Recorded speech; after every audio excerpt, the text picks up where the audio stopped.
The neon-drenched alleyways of Neo-Jing's data slums smelled of ozone, rust, and desperation. Rain, tinged acidic yellow by the perpetual smog, dripped from corroded pipes overhead, sizzling where it met exposed wiring. Lin Kai huddled in the shadow of a flickering hologram advertisement for the latest Dow chip upgrade, ascend to 3 stars. Guaranteed rare draws. Its promise as hollow as his own cultivation core. He was 18, with the gaunt frame of someone who'd grown up on nutrient paste and hope. His neural interface, a bulky, outdated model called the Neuralink Classic, sat at the base of his skull like a cancerous growth. It was a hand-me-down from his father, who'd vanished into the corporate enclaves years ago, leaving behind only debt and this piece of junk. Most kids in the slums had at least a 1-star rating, their interfaces sleek and responsive, capable of drawing Dow cards that granted spells, fireballs, speed boosts, data shields. Lin Kai was a 0-star. His interface only ever drew one thing: garbage collection. Again, he muttered, his voice lost in the din of distant hover traffic and the hum of faulty neon. He triggered his draw reflexively, as he did a dozen times a day, hoping against hope. The mental command sent a jolt through his neural link, followed by the familiar, grinding whir of his interface struggling to process. In his mind's eye, a digital card materialized, pixelated and glitchy. It depicted a trash bin overflowing with corrupted data. Garbage collection, the text read, along with its effect, clear minor system errors. No combat utility. He'd drawn it so many times he could recite the description in his sleep. A bitter laugh escaped him. Minor system errors. His entire life was a major system error. Oi. 0-star. The shout cut through his thoughts. 3 figures emerged from the deeper shadows of the alley, their silhouettes distorted by the erratic light. The Bloodrazor gang. Lin recognized them by their modified interfaces, crude, spike-studded augmentations that glowed with a sickly red light. Their leader, a hulking brute with cybernetic knuckles, was known as Razor. He had a 2-star rating and a deck that included at least 1 combat card, Knuckle Duster Surge. Lin had seen him use it once, pulverizing a rival ganger's arm into paste.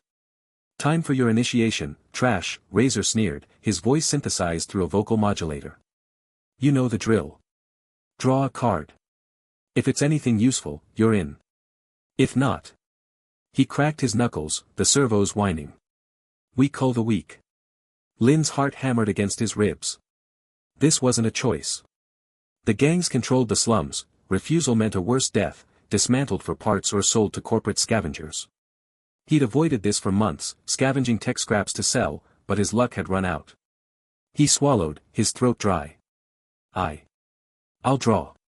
He closed his eyes, focusing. The neural command was a prayer he didn't believe in. His interface word, louder this time, a sound like grinding gears. He felt the familiar headache building behind his eyes. The card formed in his mind, garbage collection. Of course. He opened his eyes, meeting Razor's gaze. It's garbage collection. Razor laughed, a harsh, metallic sound. Pathetic. I told you, boys. 0-star talent, 0-star future. He stepped forward, his cybernetic fist glowing with a faint red aura. Initiation failed. Time to clean up the garbage. Lin backed up, his back hitting the damp wall. The other 2 gangers fanned out, blocking any escape. He could see the gleam in their eyes, this was sport to them. His mind raced. He could try to run, but his legs felt like lead. He could beg, but pride, the last thing he owned, choked the words. Instead, he triggered his draw again, a desperate, futile gesture. Garbage collection. Again. Garbage collection. The interface whined in protest, overheating against his skin.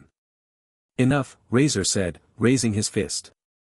The red aura intensified, coalescing into crackling energy around his knuckles. Knuckle Duster Surge. Time seemed to slow.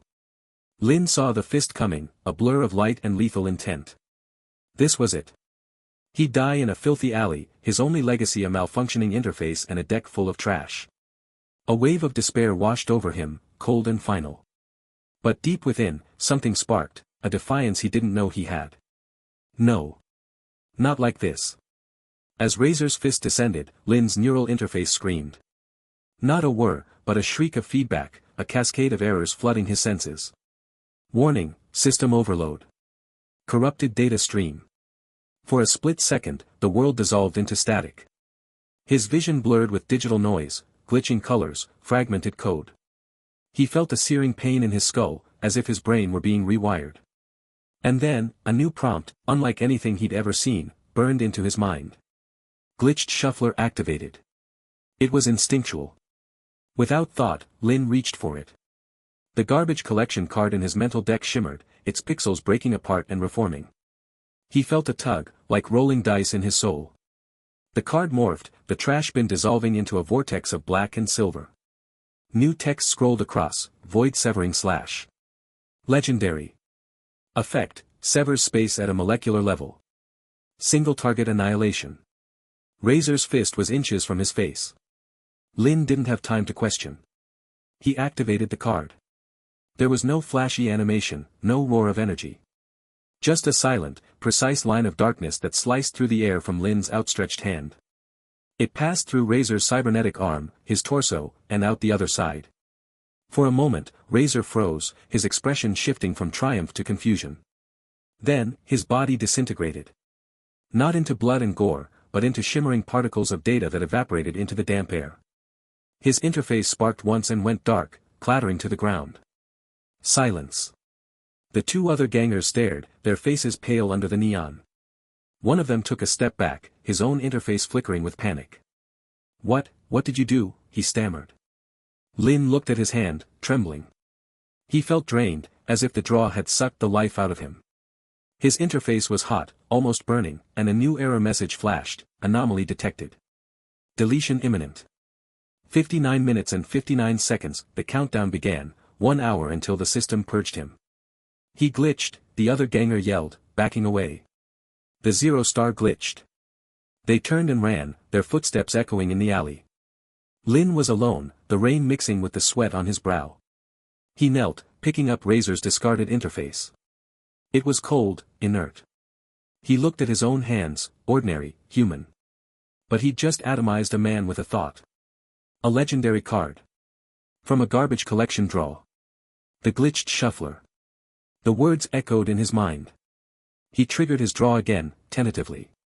His interface whirred, but differently, smoother, with a subtle hum. A card formed, system error. It was a blank card with glitching symbols. He focused on it, and the glitched shuffler prompt flickered in his periphery. He could feel it, like a muscle he never knew he had. He re-rolled. The card shimmered, becoming a low-grade data cloak card, common, but useful for stealth. He cancelled the draw, letting it fade. His head throbbed with the effort, and the deletion countdown ticked to 58 minutes and 12 seconds. He had to move. Corporate drones patrolled the slums, and if the gang talked, hunters would come. He shoved Razor's interface into his ragged coat, maybe it had salvageable parts. As he stood, the hologram advertisement flickered, its message changing momentarily, anomaly reported in Sector 7. Bounty issued.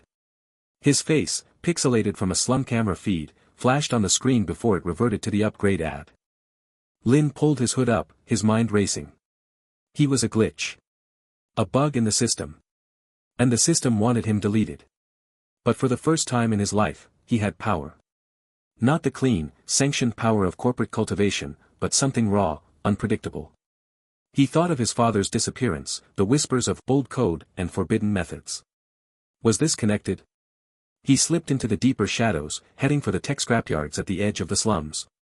Each step was a struggle against the fatigue weighing him down. But beneath the fear, a spark ignited. He'd been garbage his whole life. Now, he could shuffle the deck. And if the system wanted to delete him, he'd hack it first. The rain fell harder, washing away the last traces of Razor's existence. In the distance, the towering spires of the corporate enclaves gleamed, their lights like cold stars. Lin Kai, 0-star cyber cultivator, vanished into the night, a glitch in the machine, counting down the minutes to his demise, or his ascension. The neon glow of Neo-Jing's data slums faded into a sickly green haze as Lin Kai stumbled through the rusted corridors of the tech scrapyard. His lungs burned with each breath, the air thick with the acrid scent of ozone and decaying circuitry. Behind him, the distant echoes of gang shouts still chased at his heels, the blood razor remnants were hunting, and he was their prize. Lin pressed his back against a corroded server stack, its metal surface cold through his threadbare synth leather jacket. His neural interface throbbed behind his right ear, a persistent ache that had begun the moment he'd drawn the void-severing slash. The countdown glowed in his peripheral vision, 47 minutes and 32 seconds. Deletion imminent. The words pulsed like a dying heartbeat. Focus, he whispered to himself, his voice raw. The scrapyard stretched before him, a graveyard of forgotten technology. Mountains of shattered terminals, tangled fiber-optic cables, and the skeletal remains of corporate drones littered the landscape. Overhead, the sky was a perpetual twilight, stained by the city's holographic advertisements that flickered like dying stars. He needed to understand this glitch. The power to reroll a card, to turn garbage into legend, it was everything he'd ever dreamed of as a zero-star talent. But now, with the system hunting him, it felt like a death sentence. His hands trembled as he activated his neural interface. The familiar hum filled his skull, and a translucent card appeared in his vision, hovering just beyond his fingertips. Card draw, system error. Rarity, common. Effect, null. Interface instability detected, ***. Lin frowned. A system error card, useless in any normal draw. In the cultivation circles, it was a joke, a sign of a broken interface.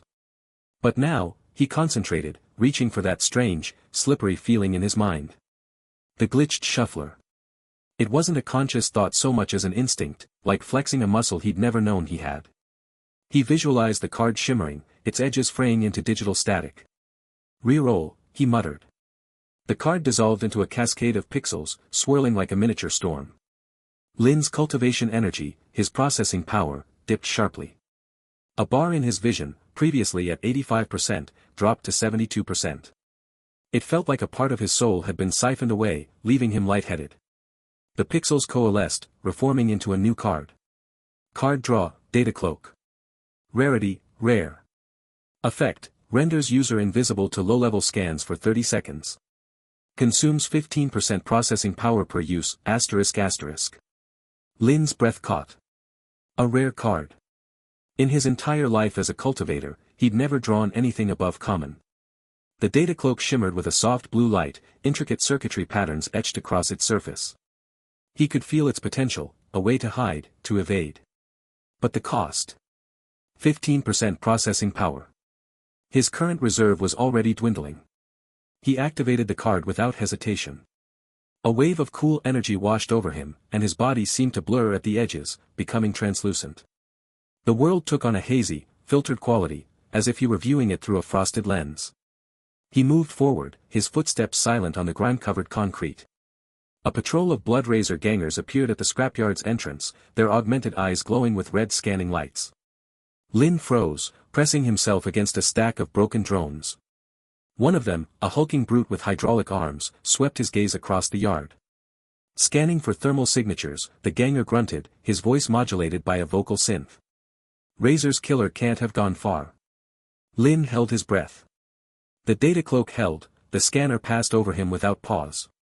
The gangers moved on, their boots crunching on shattered glass. Lin waited until their voices faded before releasing the card's effect. His visibility returned, and his processing power dropped to 57%. A warning flashed, low energy. System instability risk, 40%***. So that's the trade-off, Lin murmured, wiping sweat from his brow. Each use of the glitch drained him, and if he pushed too far, system crash. Deletion. He had to be careful. He ventured deeper into the scrapyard, seeking shelter. The place was a maze of technological debris, shattered VR pods, cracked display screens flickering with ghost images, and heaps of copper wiring that gleamed dully in the dim light. He found a relatively intact storage container, its door hanging loose on rusted hinges. Inside, it was dark and cramped, but it offered cover. Lin slumped against the wall, his legs giving way. The adrenaline of the escape was wearing off, leaving him exhausted. He pulled up his interface logs, studying the data from the reroll. The glitched shuffler wasn't just random, it felt intentional, like he was hacking the very fabric of the card draw system. But how? His interface was ancient, a second-hand model he'd scavenged years ago. It should have been incapable of such feats. He experimented again, drawing another card. This time, it was a common spark jolt, a weak electrical discharge used for minor tasks. He focused, triggering the glitch. The card shimmered, but this time, the reroll was sluggish. His processing power dipped to 49%, and the card reformed into another system error. Lin cursed under his breath. So it wasn't guaranteed. The glitch had a cost, and sometimes it failed. He was playing with probabilities, not certainties. A risky game when his life was on the line. A low hum filled the air, pulling him from his thoughts. Lin peered through a crack in the container door. Outside, a corporate drone descended from the sky, a sleek, black orb with multiple sensor arrays. It moved with silent precision, scanning the scrapyard with beams of crimson light. Alert, bounty scanner detected. Target, Lin Kai. Anomaly classification, glitch user, ***. Reward, 50,000 credits. Wanted alive for study, ***. The message flashed across his interface, accompanied by his own face, a grainy image from a slum surveillance feed. Lin's blood ran cold. The corporations were already on his trail. They must have detected the void-severing slash's energy signature or the glitch's anomalous data. The drone's scan swept toward his container. Lin's mind raced. His processing power was too low for another data cloak, activating it might crash his system. He needed a distraction. He drew a card, a common noise burst, typically used to disrupt audio sensors. But it was weak, unlikely to affect a corporate drone. He triggered the glitch, pouring his remaining energy into it. The card dissolved, and his processing power plummeted to 32%. Warning, critical levels. Crash imminent if below 20%. The pixels swirled violently, and for a moment, Lin feared it would fail. Then they solidified into a new card. Card draw, EM Peoples. Rarity, Epic. Effect, releases an electromagnetic pulse that disables electronic devices in a 10-meter radius for 60 seconds. Consumes 25% processing power, ***. An epic card. Lin's heart hammered against his ribs. He didn't hesitate, he activated it. A wave of silent energy erupted from him, visible only as a distortion in the air. The drone's lights flickered and died. It dropped from the sky, hitting the ground with a dull thud, its sensors dark. Lin stumbled out of the container, his vision swimming. His processing power was at 7%. Emergency alert, system crash in 10 seconds. Shutdown recommended, ***. He could feel his interface overheating, a sharp pain spreading through his skull. He had to move. He grabbed the disabled drone, heaving it into a pile of scrap metal to hide it. Then he ran, his legs weak but driven by sheer panic. He didn't look back, weaving through the scrapyard's twisted pathways. Behind him, he heard the distant whine of more drones approaching, reinforcements. He burst out of the scrapyard's far side, emerging into a narrow alley littered with refuse. The city loomed around him, its towering skyscrapers piercing the smog-filled sky. His interface flashed a final warning, location compromised. Multiple signatures converging, ***. A map overlay showed red dots moving toward the scrapyard, corporate enforcers and, likely, more gang patrols. Lin leaned against a damp wall, gasping for air. He was safe for now, but they knew where he'd been. His glitch had saved him, but each use brought him closer to collapse. And the countdown still glowed, 32 minutes and 18 seconds. He needed help. Someone who understood neural interfaces, who could maybe stabilize his system. The name surfaced in his memory, May, a rogue hacker who operated in the lower districts. She repaired interfaces for those who couldn't afford corporate clinics. A risky hope, but his only one. As he pushed himself upright, a new card draw initiated automatically, a side effect of his destabilized interface. It was another system error. Lin didn't have the energy to re-roll it. He let it fade, saving what little power he had left. The night deepened around him, the alley shadows swallowing him whole. Lin Kai, the zero-star cultivator, was now a fugitive with a glitch that could rewrite reality. But as he vanished into the neon-drenched streets, one truth burned in his mind: every card he drew from now on would be a gamble with his own survival. The neon glow of Neo-Jing's data slums cast long, jagged shadows across the rain-slicked streets. Lin Kai moved through the alleys like a ghost, his newly acquired data cloak card humming softly in his neural interface. The card's energy field shimmered around him, bending light and sensor readings just enough to make him a blur in the periphery of surveillance cameras and gang patrols. But even with the cloak active, he could feel the strain, a persistent ache behind his eyes that spread through his temples like creeping frost. Each step sent fresh jolts of fatigue through his system. The glitched shuffler had saved his life twice now, but the cost was becoming terrifyingly clear. His cultivation energy, what the system called processing power, was dangerously low. The readout in his vision flickered with warnings: energy reserves, 18%. System integrity, 73% and declining. Anomaly detection risk, high. He needed help. Not just any help, someone who understood neural interfaces at a level deeper than the corporate-approved tech manuals. Someone who worked in the shadows where the system's watchful eyes couldn't penetrate. That's when he remembered May. May the Fixer. That's what they called her in the underground tech markets. A rogue hacker who specialized in repairing, and sometimes enhancing, neural implants for those who couldn't afford corporate service centers. She operated out of a converted shipping container in the Rustyard district, a place where discarded server racks formed makeshift walls and the air smelled of ozone and desperation. Lin had never been to her workshop before, but he'd heard stories. How she'd once jury-rigged a junked interface to give a Street Fighter temporary access to rare combat cards. How she could bypass corporate encryption with nothing but a salvaged data slate and sheer stubbornness. Most importantly, he'd heard she didn't ask questions about where her clients came from or what they were running from. The Rustyard district loomed ahead, a maze of stacked containers and jury-rigged wiring. Rainwater dripped from exposed cables, sizzling where it touched live circuits. Lin deactivated his data cloak, conserving the last dregs of his energy. The shimmer around him faded, leaving him exposed in the dim light. He felt naked, vulnerable.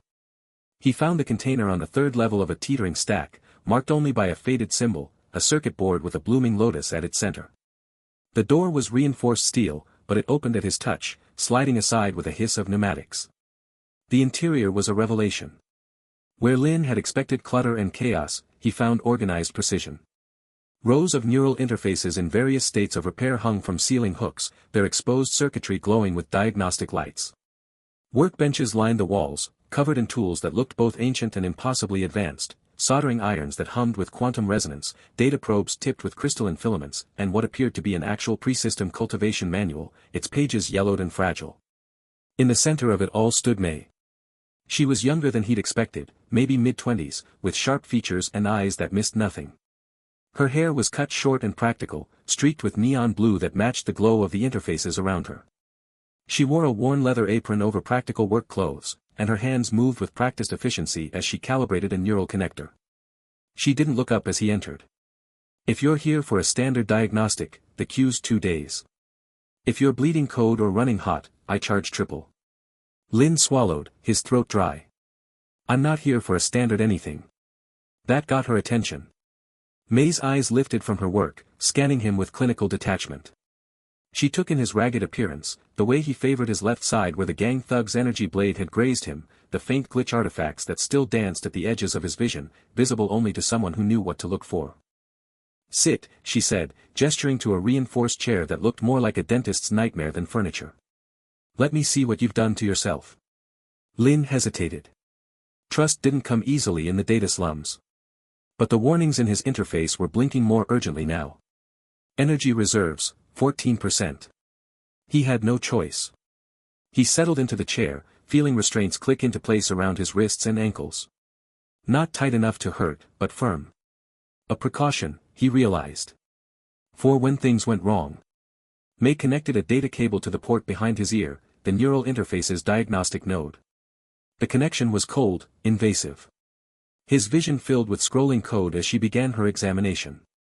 Standard corporate-grade interface, she murmured, her fingers dancing across a holographic keyboard that materialized in the air before her.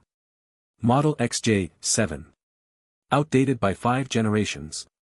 Poor maintenance history. Multiple system errors logged in the last 24 hours. She paused, her eyebrows knitting together. That's odd. What? Lin asked, trying to keep the panic from his voice. Your error logs. They're not just random corruption. There's a pattern here. May leaned closer, her eyes narrowing as she parsed the data. You've been drawing cards outside the standard distribution tables. Void severing slash. Data cloak. EMP pulse. All in succession. The probability of that happening naturally is. She ran a calculation. The result made her go very still. 0.0003%, she whispered. Statistically impossible. Lin met her gaze. I can reroll bad draws. The words hung in the air between them. May's expression didn't change, but something shifted in her eyes, a spark of recognition, followed by something darker. Fear. Show me, she said, her voice barely audible.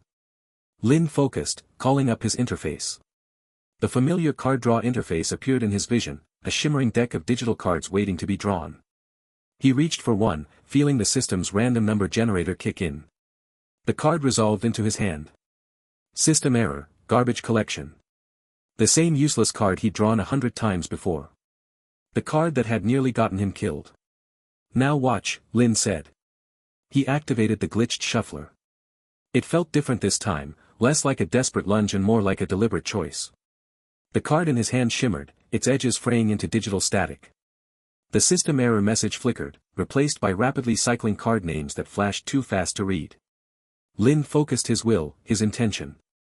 He didn't just want a better card, he wanted something specific. Something that would prove what he could do. The cycling slowed. Settled. Legendary, Starfall Incineration. A card depicting a rain of burning comets materialized in his hand. The energy signature it emitted made the lights in May's workshop flicker. Heat radiated from the card, real enough to raise beads of sweat on Lin's forehead. He released the card before it could activate, letting it dissolve back into data. The effort cost him, his energy reserves dropped to 11%. A wave of dizziness washed over him. May had gone pale. She disconnected the data cable with trembling hands, stepping back from the chair as if Lin were contagious. That's not a glitch, she said, her voice tight. That's old code. The term meant nothing to Lin. Old code? Forbidden cultivation techniques from before the system, May explained, pacing now. Her movements were agitated, sharp. When cultivation was about personal enlightenment, not randomized card draws. When cultivators shaped reality through will alone, not probability tables. She stopped, turning to face him. The corporations erased that knowledge when they digitized cultivation. Made it illegal. Anyone caught with traces of old code in their system gets dissected. Studied. Their neural interfaces become corporate property, their consciousness archived for analysis. Lin felt cold despite the lingering heat from the Starfall Incineration card. Why?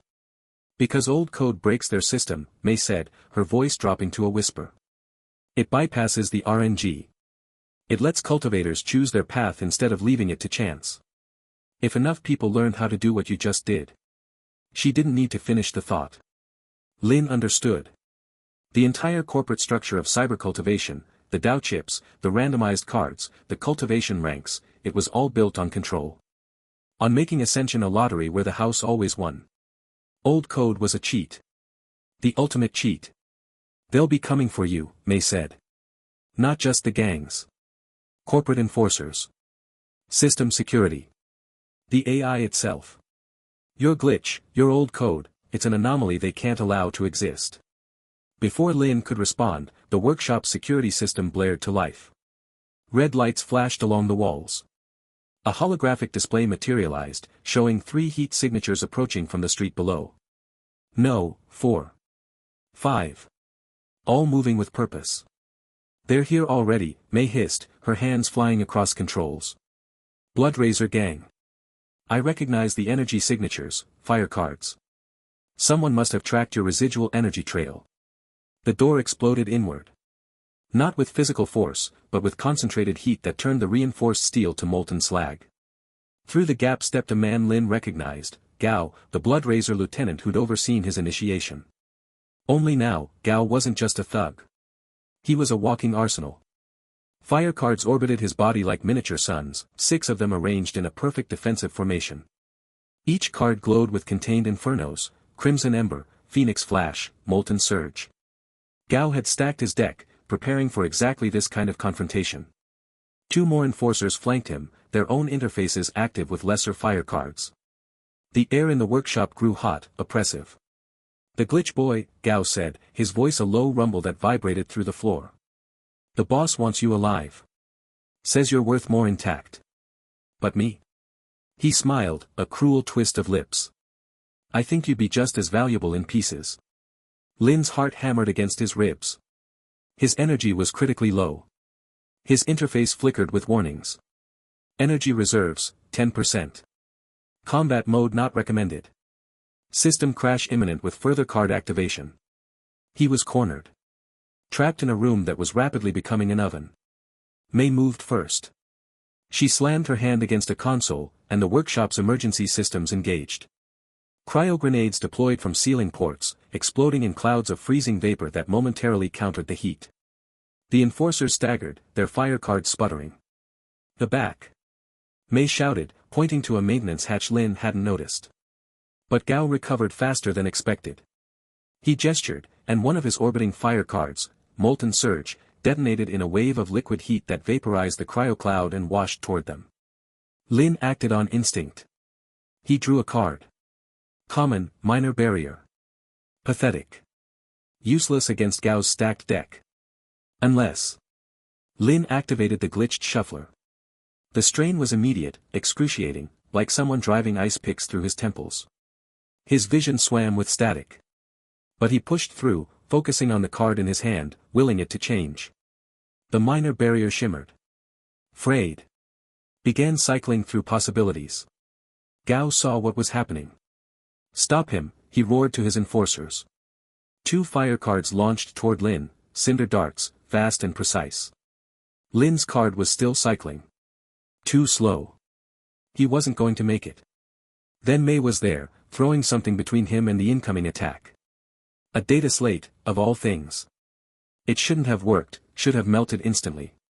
But as the fire card struck, the slate emitted a pulse of null energy that disrupted their programming. The cinder darts fizzled out inches from Lin's face. Anti-cultivation tech, May gasped, already reaching for another device. Illegal as hell. Now hurry.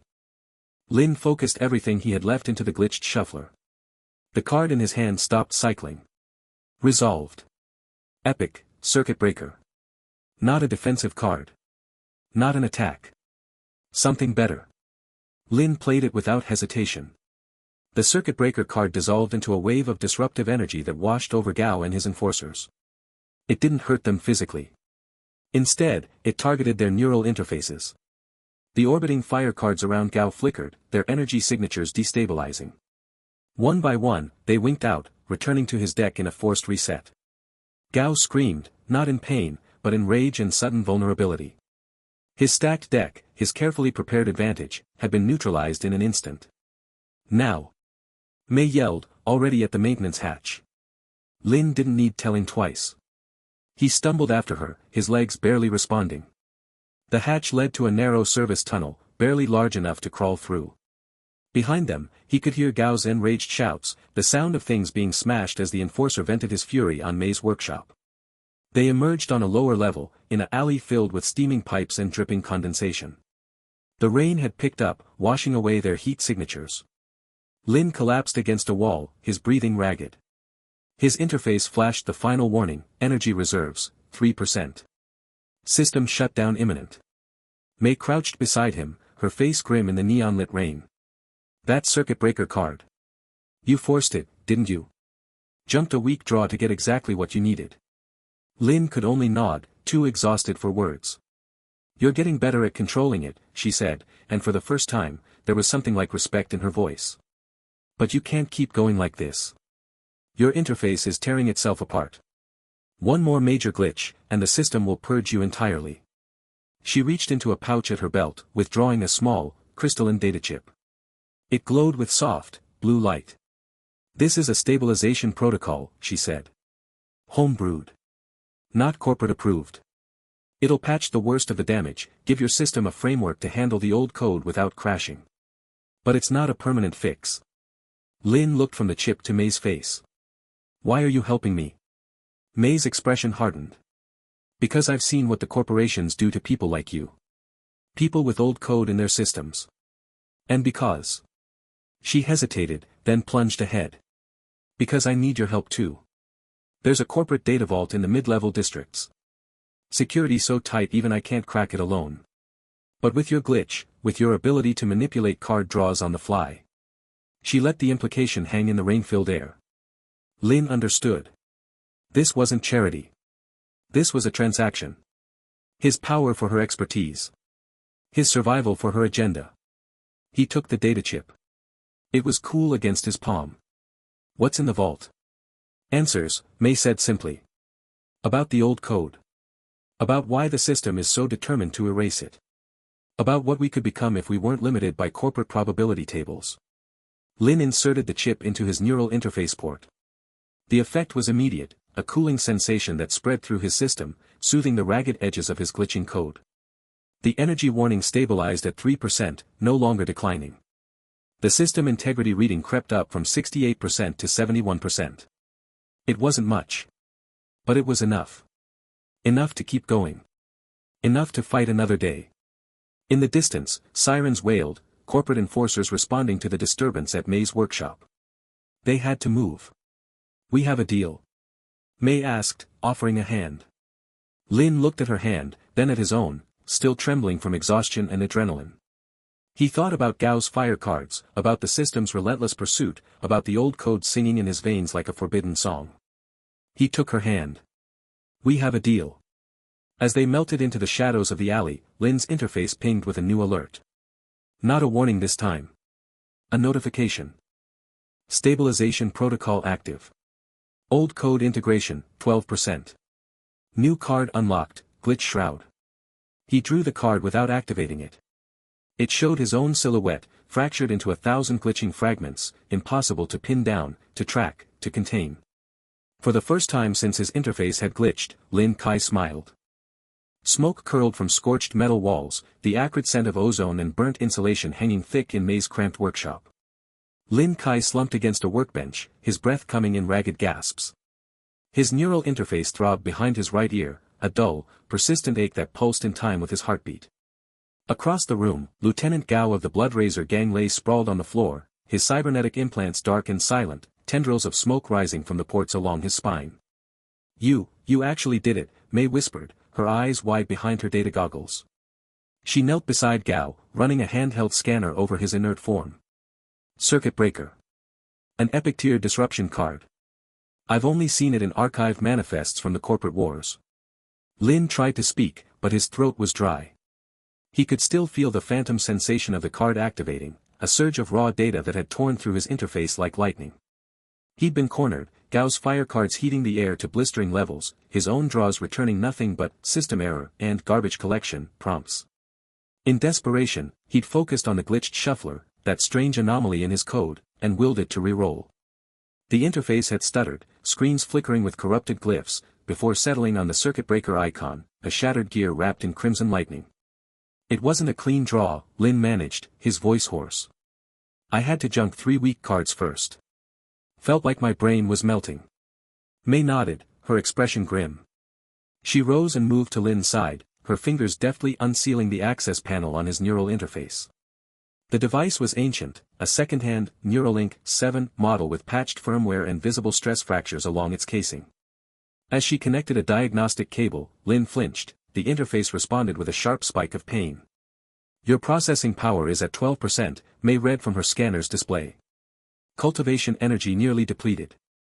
One more force draw and your system might have crashed entirely. She met his eyes. This glitch of yours, it's not just manipulating RNG. It's rewriting reality's probability matrix. But every rewrite consumes energy at an exponential rate. Lin closed his eyes, leaning back. The adrenaline was fading, leaving exhaustion in its wake. He could still see Gao's face, the sneer turning to shock as his fire cards fizzled out, the implants along his arms going dark mid-cast. The lieutenant had collapsed like a puppet with its strings cut, his enhanced musculature seizing as the circuit breaker card flooded his systems with null data. Is he dead? Lin asked quietly. No. Just offline. His implants are fried, but his organic systems are stable. May paused, her gaze lingering on Gao. Bloodraiser won't take this lightly. They'll send more. Better equipped. She returned to her workbench, rummaging through a drawer of salvaged components. Lin watched her, his mind racing. The glitched shuffler had saved his life, but at what cost? Already, he could feel the system's warnings pressing at the edge of his awareness, subtle prompts about anomalous activity and integrity breaches. He'd seen the corporate drones scanning the scrapyard in Chapter 2, now, with Gao neutralized, the attention would only intensify. Here, May said, returning with a hypospray and a data chip. Stabilizer cocktail. It'll patch the worst of the feedback loops in your interface. Temporary fix, but it should buy you a few hours. Lin didn't hesitate. He tilted his head, allowing her to press the hypospray to his neck. A cool sensation spread through his veins, followed by a gradual easing of the interface's throb. The system warnings dimmed, though they didn't vanish entirely. "Thank you," he said, meeting her eyes. "You didn't have to help me." May's lips quirked in a faint smile. "Call it professional curiosity. Your glitch, it's old code. Pre-system cultivation techniques that were purged when the corporations digitized the DAO. Most people think it's a myth, but I've seen fragments in deep net archives." She slid the data chip into a reader, and a holographic display flickered to life above the workbench. It showed schematics of a neural interface, with certain sections highlighted in red. "Your interface has latent protocols that shouldn't exist. They're interacting with the modern card draw algorithms, creating, well, glitches." Lin studied the display. The highlighted sections were labeled with archaic terms: probability weaver, reality anchor, DAO shift matrix. They meant nothing to him, but May's excitement was palpable. "If we can stabilize these protocols, you could do more than just reroll bad draws," she continued, her voice low and intense. "You could force legendary cards on demand. Stack your deck for combos. Maybe even hack the system's core RNG engines." "And why would you help me with that?" Lin asked, suspicion creeping into his tone. "You're a rogue hacker, not a charity." May's smile faded. She glanced at Gao's still form, then back to Lin. "Because I need something only you can get. There's a corporate data vault under the Arcadia Tower, low-security outpost for Mirage Corp. It holds research on old code, including how to permanently integrate it with modern interfaces. If I had that data, I could," she trailed off, her expression clouding. "Let's just say it would settle a personal debt." Lin considered her offer. The stabilizer had helped, but he could still feel the glitched shuffler lurking in his code, a wild, unpredictable force. Without guidance, he'd burn out or get deleted by the system AI. May clearly knew more than she was letting on, but she was his only lead. "What's in it for me?" he asked.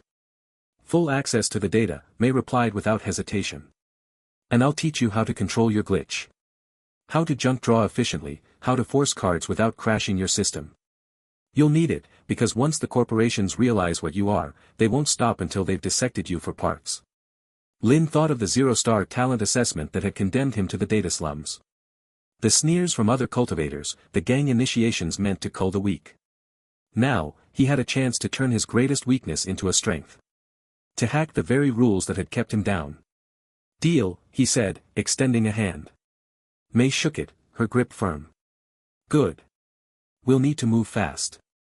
Bloodraiser will have trackers on Gao, and the system's already flagged you as an anomaly." She began packing gear into a compact duffel: data spikes, EMP grenades, a portable server relay. The vault's security runs on randomized card draw protocols. Traps, turrets, encryption, all tied to the same RNG engine your glitch manipulates. With your help, we can bypass them cleanly. As she spoke, Lin felt a strange resonance in his interface. The glitched shuffler seemed to stir, responding to the mention of hacking the system. For a moment, his vision blurred, and he saw flickering images, corporate logos, server racks, a cold digital eye watching from the depths of the net. Then it passed, leaving him dizzy. "You all right?" May asked, noticing his pallor. "Fine. Just, system lag." Lin pushed himself upright, testing his balance. The stabilizer was working, the interface's pain had receded to a background hum. "When do we leave?" "Now." "Before." A sharp chime cut her off. Lin's neural interface flared to life, screens overlaying his vision with urgent crimson text. May's own devices beeped in unison, their displays mirroring the alert.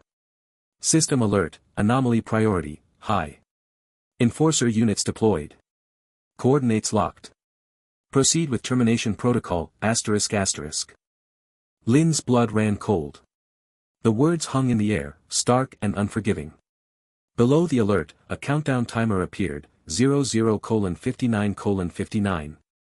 00:59:58. 1 hour, May breathed, her face pale. "They've escalated you to top priority target. Enforcer units are corporate kill teams, cyborgs with anti-glitch countermeasures and stacked decks. Lin's heart hammered against his ribs. He'd expected pursuit, but this was different. This was the system itself marking him for deletion. The glitched shuffler reacted, flooding his senses with a cascade of error messages and corrupted data streams. He fought to focus, to push back the panic. "We can't stay here," he said, his voice tight. "They'll converge on these coordinates." May was already in motion, slinging her duffel over her shoulder and grabbing a compact terminal. "Maintenance tunnels. They lead to the Undercity. We can lose them in the data streams, by some time." She kicked open a hidden panel in the floor, revealing a ladder descending into darkness. "Go. I'll cover our tracks." Lin didn't argue. He climbed down, the rungs cold and slick under his hands. Below, the tunnel was narrow, lit by flickering bioluminescent fungi growing along the walls. The air was damp, smelling of rust and stagnant water. May followed, sealing the panel behind her. As they moved through the tunnel, Lin could hear distant sounds, the hum of approaching drones, the heavy tread of armored boots. The enforcers were close. "The vault," Lin said as they hurried along. "Can we still make it? If we're fast. And lucky." May glanced at him, her goggles glowing softly in the gloom. "Your glitch is going to have to work overtime. We'll need to re-roll every security draw we encounter." Lin nodded, his jaw set. The countdown timer still ticked in the corner of his vision, a relentless reminder of the stakes. But for the first time, he didn't feel like a zero-star talent waiting to be culled. He felt like a cultivator with a deck that could change the game. As they reached a junction in the tunnels, May paused, consulting her terminal. "Left leads to the Undercity markets. Right takes us toward Arcadia Tower. Choose." Lin thought of the system alert, the enforcers hunting him. He thought of the data vault, and the secrets it might hold about old code and his own glitch. The safe choice would be to run, to hide in the slums and hope the enforcers lost his trail. But safe choices had never gotten him anywhere. "Right," he said, his voice firm. "Let's go crash a corporate vault." May grinned, a fierce, sharp expression. "Glad you're on board.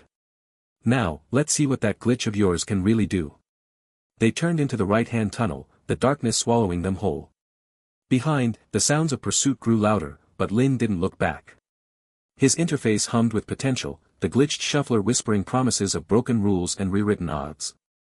The game was on, and for once, Lin Kai held the wildest card in the deck. The maintenance tunnels beneath Neo-Jing smelled of ozone and rust, the air thick with the hum of forgotten machinery. Lin Kai leaned against a corroded pipe, his breath coming in ragged gasps. The stabilizer May had administered still tingled in his veins, but exhaustion clung to him like a second skin. His neural interface, a patchwork of ancient hardware grafted to his temple, pulsed with a faint, erratic glow, a reminder of the glitch that had saved his life and now threatened to end it. "We have 47 minutes, May said, her voice calm despite the digital countdown flashing in both their vision.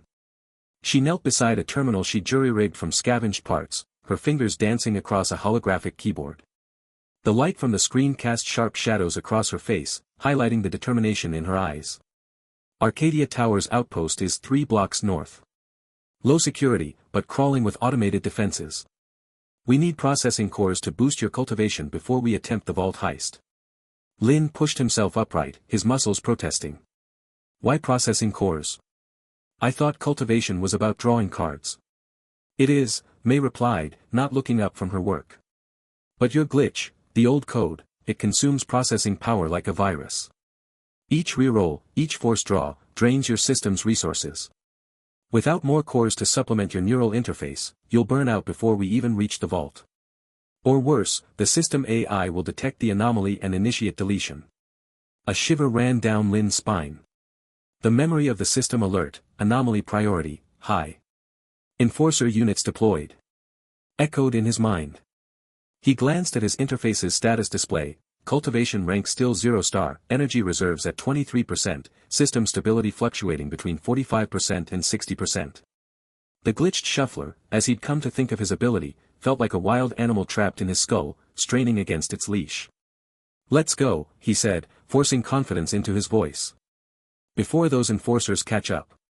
They emerged from the tunnels into a narrow alley strewn with discarded tech and flickering neon signs.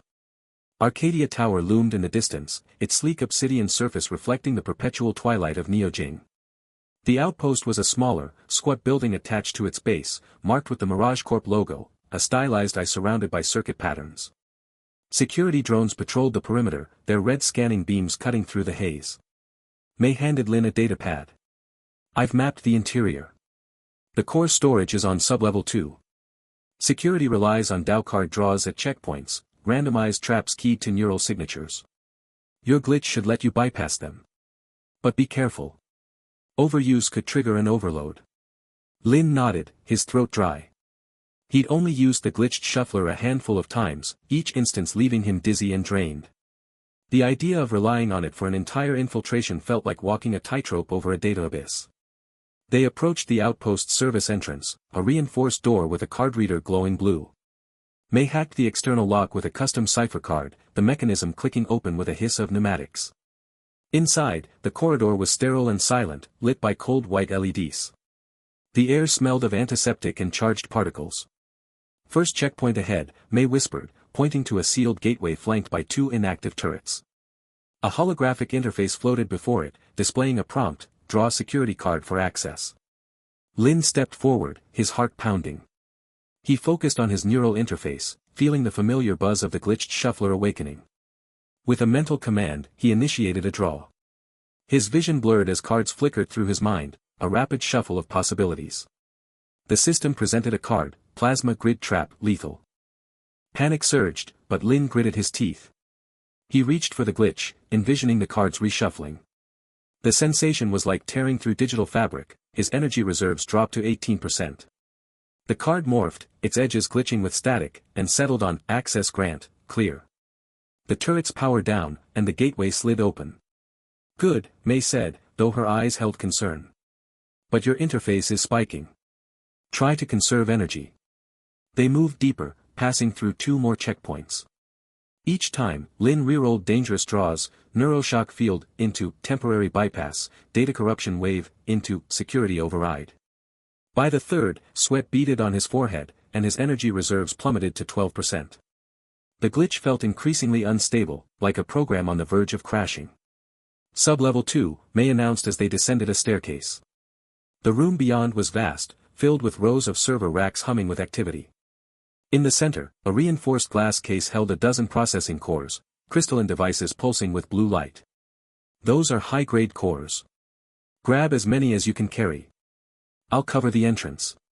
Lin approached the case, his footsteps echoing in the sterile space. Another security interface appeared, this one more complex, draw multi-factor authentication card. He drew, and the system presented, biometric lock, retina scan required. Rerolling it cost another 3% energy, leaving him at 9%.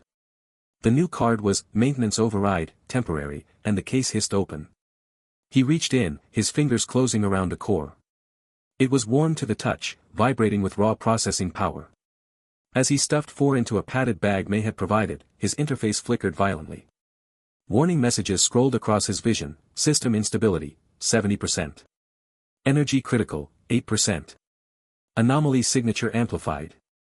Lin, hurry. May called from the doorway. I'm detecting increased drone activity upstairs. He slung the bag over his shoulder and turned to leave, but a final security measure activated, a floor panel lit up, demanding one last card draw, emergency containment protocol. Lin drew without thinking, and the card that appeared made his blood run cold, total lockdown, deletion sequence initiated. Desperation clawed at him. He pushed the glitch to its limit, pouring every ounce of his remaining energy into a reroll. The strain was immense, pain lanced through his skull, and his vision went white. Energy reserves dropped to 1%. The card glitched, pixels tearing and reforming, before settling on, protocol override, emergency exit unlocked. A hidden door slid open in the wall, leading to a maintenance shaft. But as the relief washed over him, his interface overloaded. A surge of feedback ripped through his neural pathways, and the world dissolved into a torrent of data.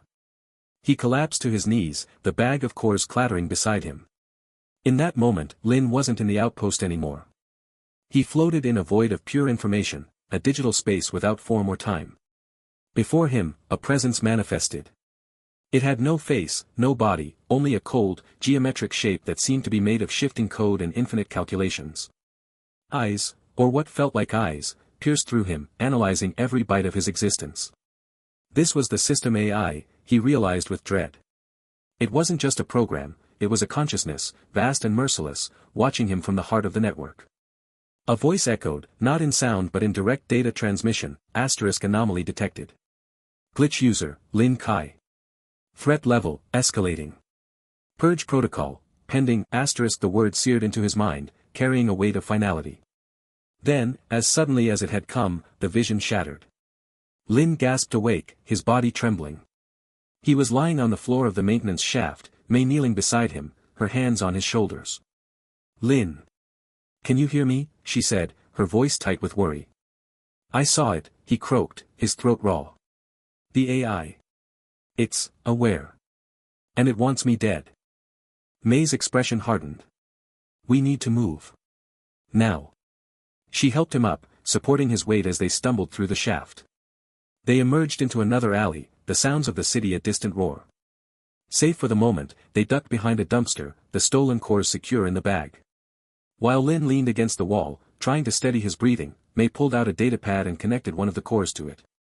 The device whirred to life, screens flashing as she decrypted files she'd copied from the outpost servers during their infiltration. Her eyes scanned the data, widening slightly. This is worse than I thought, she murmured. Mirage Corp isn't just hunting glitch users. They're part of a system-wide initiative called the Glitch Purge. It's a protocol designed to eliminate all anomalies like you, anyone with old code or unstable interfaces. The AI coordinates it, but the corporations provide the resources. According to this, the purge happens in waves. The next one is scheduled soon, and your signature is flagged as a primary target. Lin felt a cold knot form in his stomach. Why? What's so dangerous about old code? May looked at him, her gaze intense. Because old code represents a cultivation method that predates the system, a way to ascend without corporate control. The AI and its enforcers can't allow that. If enough glitch users emerge, they could hack the very foundations of cyber cultivation.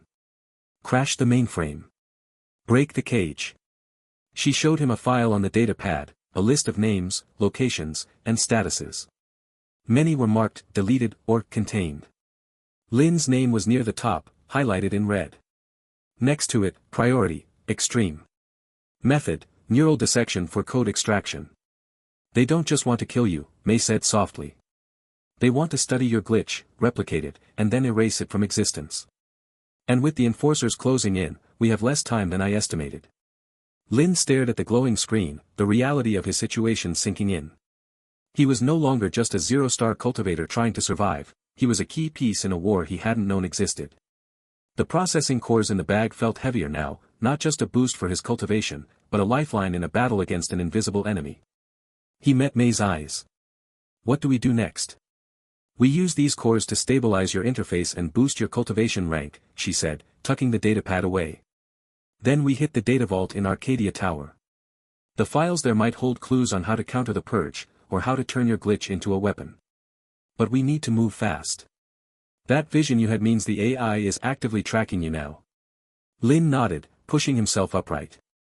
The fear was still there, gnawing at the edges of his mind, but beneath it, a spark of defiance ignited. He had hacked security systems, stared into the eyes of a digital god, and lived. The glitched shuffler hummed in his neural interface, a chaotic power that was his alone. As they slipped back into the shadows of Neo-Jing, Lin couldn't shake the image of the AI's cold gaze. It was watching, always watching. But for the first time, he wasn't just running. He was planning a counterattack. The cores weighed on his shoulder, and in his mind, cards began to shuffle, not just for survival, but for revolution. The air in May's safe house hummed with the low-frequency thrum of ancient cooling units and the sharp scent of ozone from overclocked processors. Lin Kai sat cross-legged on a worn-out datamat, his neural interface glowing with faint cyan light as he stared at the holographic display floating before him. 3 Dow cards shimmered in the air, system error, garbage collection, and data cloak, all mundane draws from his junk deck. Focus, May's voice cut through the static.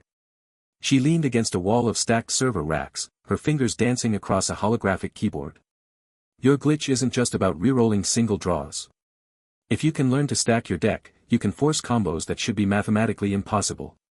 Lin wiped sweat from his brow. The processing cores they'd stolen from Mirage Corp were integrated into his neural interface now, a crude patch job that made his skull ache with every pulse of energy. But they worked. His cultivation energy, what the system called processing power, had stabilized, allowing him to experiment without immediate risk of a crash. I've tried, Lin said, his voice tight with frustration. Every time I attempt to force a second legendary card, the system throws up more errors. It's like the AI is watching. It is watching, Mei replied, not looking up from her screens. But that's the point.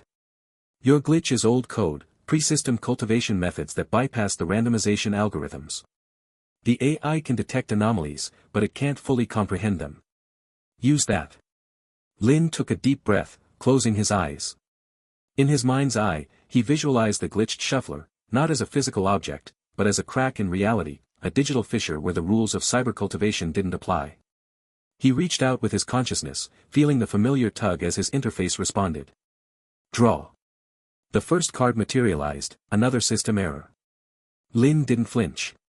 He focused on the glitch, feeling it pulse in time with his heartbeat. With a mental command, he triggered a reroll. The card shimmered, pixels dissolving and reforming into something new, a legendary card, void severing slash, its edges crackling with destructive energy. Good, Mei said, her eyes flicking to the display. Now hold it. Don't let it resolve. Lin gritted his teeth. Holding a card in stasis was like trying to balance a spinning blade on his fingertip. The energy drain was immense, his cultivation reserves dropping by 10% in seconds. But he held it, the void severing slash hovering in the air, waiting to be played. Draw again. A second card appeared, garbage collection. Lin triggered another reroll immediately, pushing the glitch harder this time. The strain was physical, a sharp pain behind his eyes, like needles digging into his brain. The card flickered, threatening to collapse back into error, but Lin poured more energy into it, forcing the change. It shifted, transforming into a second legendary card, Celestial Barrier, a shimmering shield of condensed data that could deflect most attacks. 2 in a row, Mei whispered, a note of awe in her voice. I've never seen that outside of corporate simulations. Lin didn't respond. His entire world had narrowed to the 2 cards floating before him and the burning ache in his neural pathways. Sweat dripped down his neck, soaking into the collar of his threadbare jacket. His cultivation reserves were at 50% and dropping fast.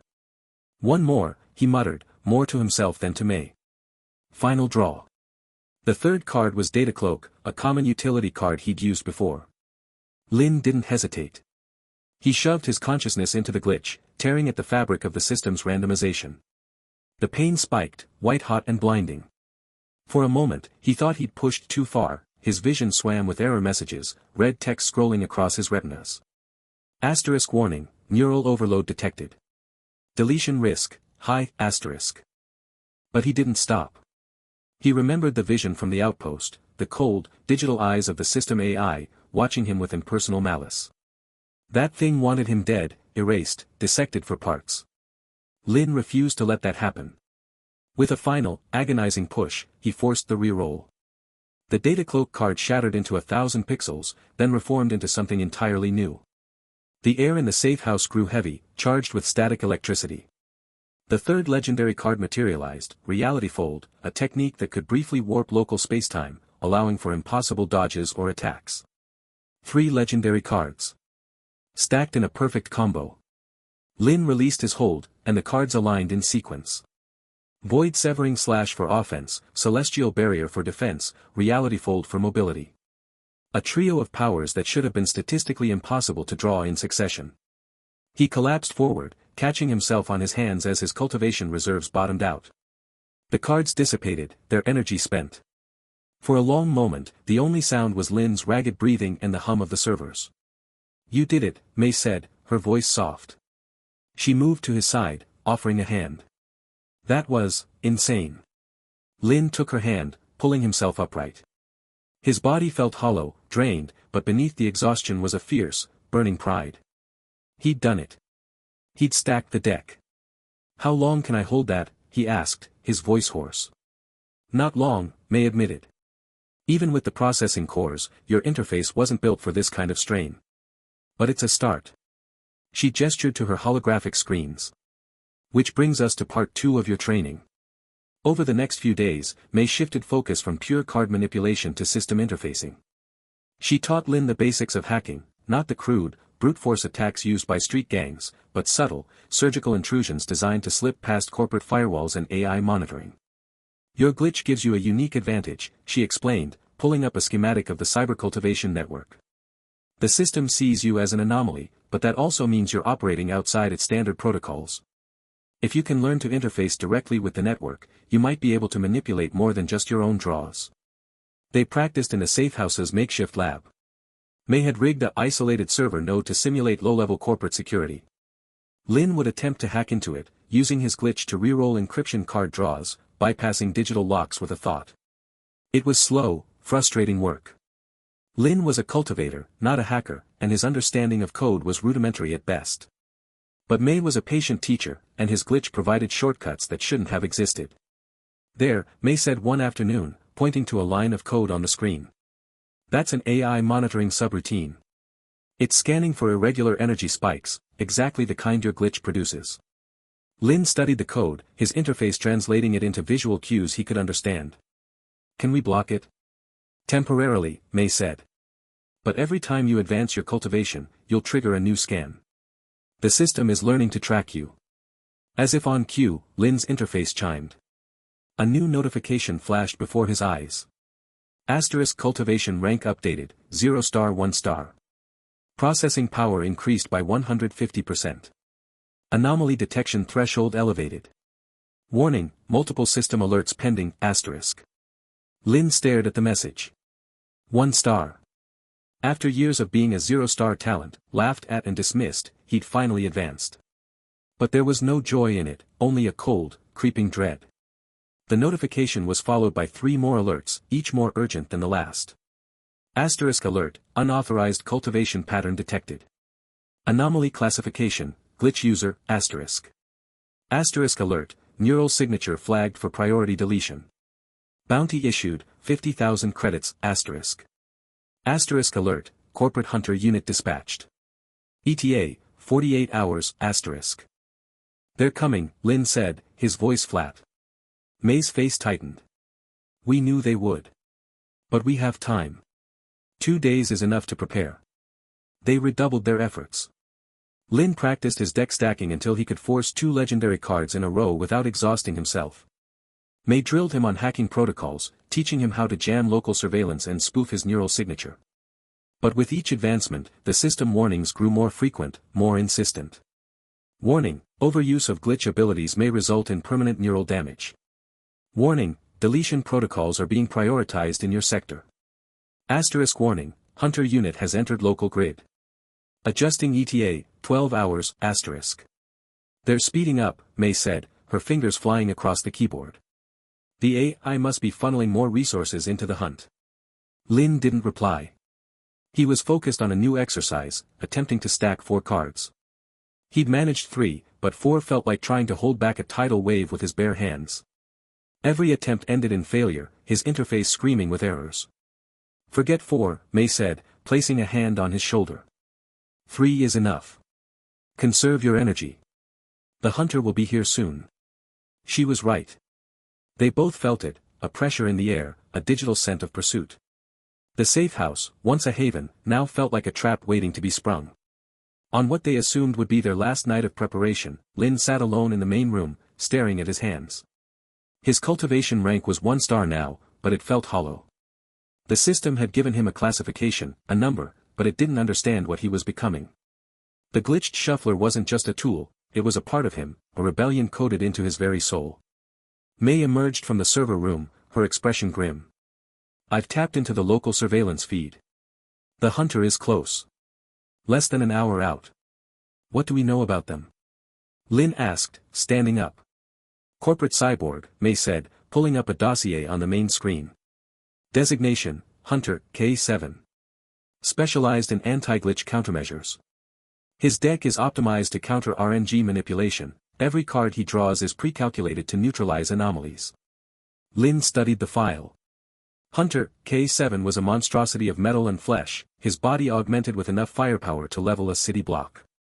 But it was his deck that worried Lin, a curated collection of cards designed to shut down glitches, to enforce the system's rules through brute force. We can't outfight him, Lin said quietly. No, Mei agreed. But we might be able to outthink him. Your glitch gives you flexibility he doesn't have. Use that. They spent the final minutes preparing. Lin loaded his deck, focusing on utility and defense. Mei armed herself with a data spike pistol and a handful of EMP grenades. The safe house was rigged with traps, data snares and distortion fields meant to slow the hunter down. But in the end, none of it mattered. The door didn't burst open with a dramatic crash. It didn't shatter under a hail of gunfire. Instead, it simply dissolved, the reinforced metal vaporizing into a cloud of metallic dust as a concentrated beam of energy sliced through it. Standing in the doorway was Hunter, K7. He was larger than Lin had expected, a hulking figure clad in matte black armor, his face obscured by a featureless helmet. One of his arms ended in a multi-barreled cannon, the other in a cluster of data probes designed to interface with neural implants. His presence filled the room, a palpable weight of cold, mechanical menace. Lin Kai, the hunter's voice was a synthetic rasp, devoid of emotion. Anomaly classification, glitch user. You are hereby sentenced to neural dissection for violation of system protocols. Surrender, and your termination will be painless. Lin's heart hammered against his ribs. His interface flared to life, cards shuffling at the edge of his consciousness. He could feel the glitch, restless and eager, like a caged beast straining against its chains. Mei stepped forward, her pistol raised. You're not taking him. The hunter's helmet tilted slightly, as if amused. Secondary target, Mei Lin, rogue hacker. Sentence, immediate deletion. He raised his cannon arm, and the world exploded into noise and light. Lin didn't think. He acted. Draw. He reached for the glitch, for the crack in reality, and pulled with everything he had. The door didn't just vaporize, it disintegrated into a cloud of shimmering data particles that hung in the air like digital confetti. Through the haze stepped Hunter, K7, his form a nightmare of corporate efficiency. Chrome-plated limbs moved with hydraulic precision, and where a face should have been, a single red optical sensor glowed like a malevolent star. His neural interface ports, dozens of them, pulsed with synchronized light patterns that made Lin's own junk hardware ache in sympathy. Mei was already moving, her fingers dancing across a wrist-mounted terminal. Anti-RNG protocols active, she hissed. His entire deck is optimized to counter probability manipulation. Don't try to force draws, he'll redirect them. Lin's heart hammered against his ribs. The safe house, a converted server closet in the lower levels of Neo-Jing's data slums, suddenly felt impossibly small. Exposed coolant pipes hissed overhead, casting shifting shadows across the hunter's form. Lin's interface flickered to life, the familiar hum of his cultivation deck activating. But something was wrong. The usual smooth flow of energy felt sluggish, like trying to swim through congealed data. Anomaly designation, Lin Kai, Hunter, K7's voice emerged as a synthesized monotone, devoid of inflection. Corporate bounty, alive for study, dead for deletion. Your choice is irrelevant. Lin didn't wait. He reached for his deck, the mental command to draw a card flashing through his neural link. The glitched shuffler activated, he could feel the familiar, illicit thrill of reality bending to his will. He focused on junking his current draw, forcing the system to re-roll towards something powerful. But as the card materialized in his mind's eye, it flickered. Instead of clean lines of code, it showed as fragmented pixels, system error card that dissolved before he could even read its properties. What? Lin gasped, stumbling back as feedback pain lanced through his temples. Countermeasure Alpha active, Hunter, K7 stated. He raised a hand, and 5 cards materialized around him in a perfect circle, not drawn, but already deployed. Probability stabilization field. Within 20 meters, all randomization is locked to corporate-approved algorithms. Mei cursed, slamming her palm against a wall panel. Emergency lighting flared to life, casting the room in harsh blue. Lin, your glitch won't work here. He's created a localized reality where the house always wins. Lin tried again. He focused on the simplest manipulation, just re-rolling a basic DataSpark card into something marginally better. His interface responded with a screech of digital static. Error messages flooded his vision. Probability manipulation detected. Countermeasure engaged. Deck integrity compromised. The pain intensified. It felt like his skull was splitting along the seams where his neural interface connected. He dropped to one knee, clutching his head as his cultivation energy, his processing power, drained at an alarming rate. 87%, 64%, 42%, the numbers flashed in his peripheral vision. Hunter, K7 advanced, his footsteps echoing with metallic finality. Observation, anomalies cheat protocols are primitive. Conclusion, dissection will yield valuable data on pre-system cultivation remnants. May threw something, a data charge she'd been assembling during their training. It exploded against the hunter's chest in a shower of blue sparks. For a moment, his optical sensor flickered. Lin, now, she screamed. Lin drew again. Not trying to manipulate, just drawing raw. The card that came was garbage collection, the same useless card he'd drawn back in the gang initiation. The irony tasted like blood in his mouth. He activated it anyway, a pathetic spray of digital debris that scattered harmlessly against the hunter's armor. Hunter, K7 didn't even slow. He raised his other hand, and 3 new cards materialized. Deploying deletion suite, data corruption, system crash, memory wipe. The cards glowed with malevolent light. Your existence is a statistical error. I am the correction. Lin's mind raced. Training with May flashed through his thoughts, her lessons on system architecture, on how every piece of code had backdoors, every protocol had exceptions. His glitch wasn't working because Hunter, K7 had created a bubble of normalized reality. But what if? May. Lin shouted, his voice raw. The stabilization field, it's maintaining consistent probability algorithms, right? Yes, but what if I don't try to change probability? Lin's eyes widened as the idea crystallized. What if I hack the algorithm itself? It was madness. Hacking his own interface mid-combat, while his cultivation energy dipped below 30%. But the alternative was deletion, or worse, being taken apart piece by piece in some corporate lab. As Hunter, K7's deletion cards activated, Lin did something he'd never attempted before. Instead of reaching for his deck, he dove inward, into the glitch itself. The glitched shuffler wasn't just a tool, it was a flaw in his system's code, a backdoor into reality's programming. And every backdoor could be forced open wider. He focused on the pain, on the error messages, on the very instability that threatened to crash his system. His interface screamed in protest. Illegal system access attempted. Admin privileges required. Terminating neural link in 5. No, Lin growled through gritted teeth. He pushed harder, channeling every scrap of remaining cultivation energy not into drawing cards, but into breaking his own security protocols. The world dissolved into lines of cascading code. He saw the architecture of his neural interface, ancient hardware patched with modern components, a Frankenstein's monster of technology. And there, glowing with illicit potential, was the glitch. Hunter, K7's deletion cards reached him. Data corruption began eating away at Lin's digital presence, system crash threatened to overload his processors, memory wipe targeted his very identity. The pain became existential. Lin did the only thing left. He embraced the crash. Instead of fighting the system errors, he amplified them. He took the system error cards his interface kept trying to draw and fed them back into the glitched shuffler, creating a feedback loop of instability. His vision whited out. For a terrifying moment, he ceased to exist as Lin Kai and became pure data, a screaming torrent of corrupted code. Then, something broke. Admin privileges granted. Temporary system override active. Warning, corruption at 78% and rising. Lin's eyes snapped open. The world had changed. He could see the probability algorithms maintaining Hunter, K7's stabilization field as shimmering golden threads in the air. He could see the Hunter's deck not as cards, but as packets of data waiting to be deployed.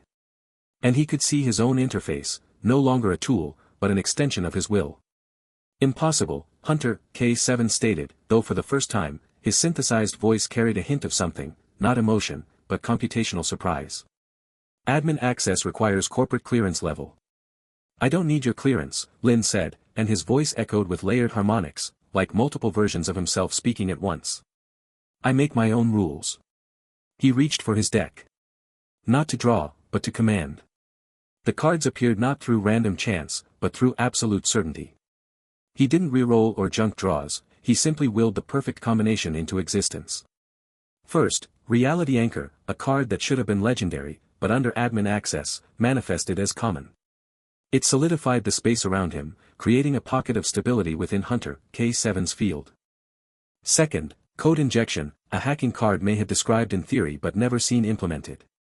It targeted the Hunter's own neural interface, seeking vulnerabilities. Third, data tsunami, the card from his vision during training, now fully realized.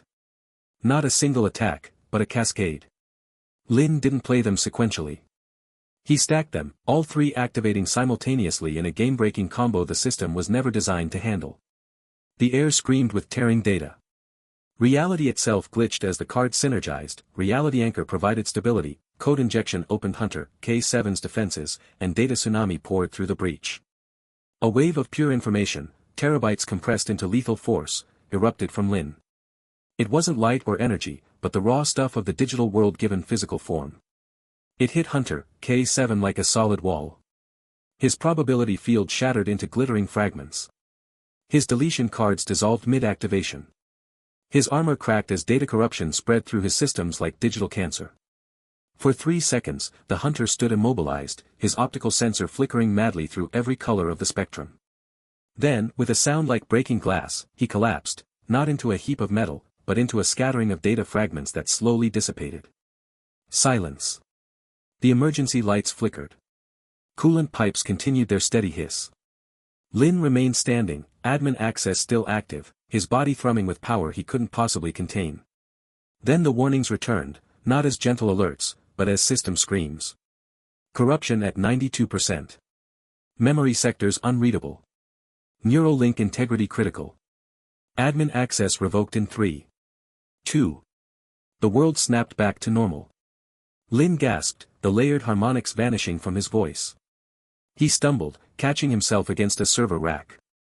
The admin access was gone, but the corruption remained, a deep, structural damage to his very being. Lin. Mei was at his side, her hands on his shoulders. What did you do? I hacked myself, he managed, his voice barely a whisper. The afterimages of the battle danced in his vision, not memories, but glitches. He saw Hunter K7 standing where he'd fallen, then not standing, then standing again in a loop. It worked, but... Your system, Mei breathed, pulling up a diagnostic on her terminal. Her face went pale. Lin, your neural pathways, they're fragmented. The corruption isn't just in your interface, it's in you. Lin tried to access his cultivation deck. The familiar hum was gone, replaced by static. When he tried to draw a card, nothing happened, then 3 cards appeared simultaneously, overlapping in his vision before dissolving into error messages. His cultivation energy readout flickered between 15% and 87%, never settling. Worse were the memories. He remembered the gang initiation clearly, but when he tried to recall his childhood in the data slums, the images came in fragments, a street sign here, a face there, but no continuity. He remembered Mei teaching him to hack, but couldn't recall what they'd eaten for breakfast that morning. My past, Lin said, horror dawning. Parts of it are missing. Mei's terminal beeped urgently. We have to move. That explosion of data would have registered on every corporate scanner in Neo-Jing. They'll be here in minutes. She began gathering equipment, throwing components into a duffel bag. Lin tried to help, but his hands wouldn't cooperate properly, they moved too fast, then too slow, out of sync with his intentions. A memory surfaced unbidden, his mother's face, smiling. Then it pixelated and vanished, replaced by system error code. Mei, he said quietly. What if I can't control it anymore? What if next time I glitch, I forget who I am entirely? She stopped packing and looked at him, her expression unreadable. Then we'll find a way to fix it. But first, we survive. As they fled the safe house, leaving the scattered data fragments of Hunter K7 behind, Lin felt the corruption like a cold weight in his chest. He'd won the battle, but at a cost he couldn't yet measure. His glitch had evolved, from manipulating cards to hacking reality itself, but it had also begun eating away at the very fabric of his being. In the neon-drenched streets of Neo-Jing, with corporate drones already converging on their location, Lin realized the truth. He wasn't just fighting corporations or gangs or even the system AI anymore. He was fighting his own existence, slowly unraveling at the seams. And he had no idea which would give out first, his enemies, or himself. The safe house smelled of ozone and stale noodles. Lin Kai slumped against a wall, his neural interface humming with erratic energy. Across the room, Mei worked at a jury-rigged terminal, her fingers flying across holographic keys. The air between them crackled with tension, not just from the recent escape, but from what Lin had glimpsed during his hack. My memories, Lin said, his voice rough. They're glitching. I saw my mother's face, but it pixelated into static. Then it was someone else, a woman in corporate robes I've never met. Mei didn't look up. Sit still. I'm decrypting the files we pulled from Hunter K7's wreckage.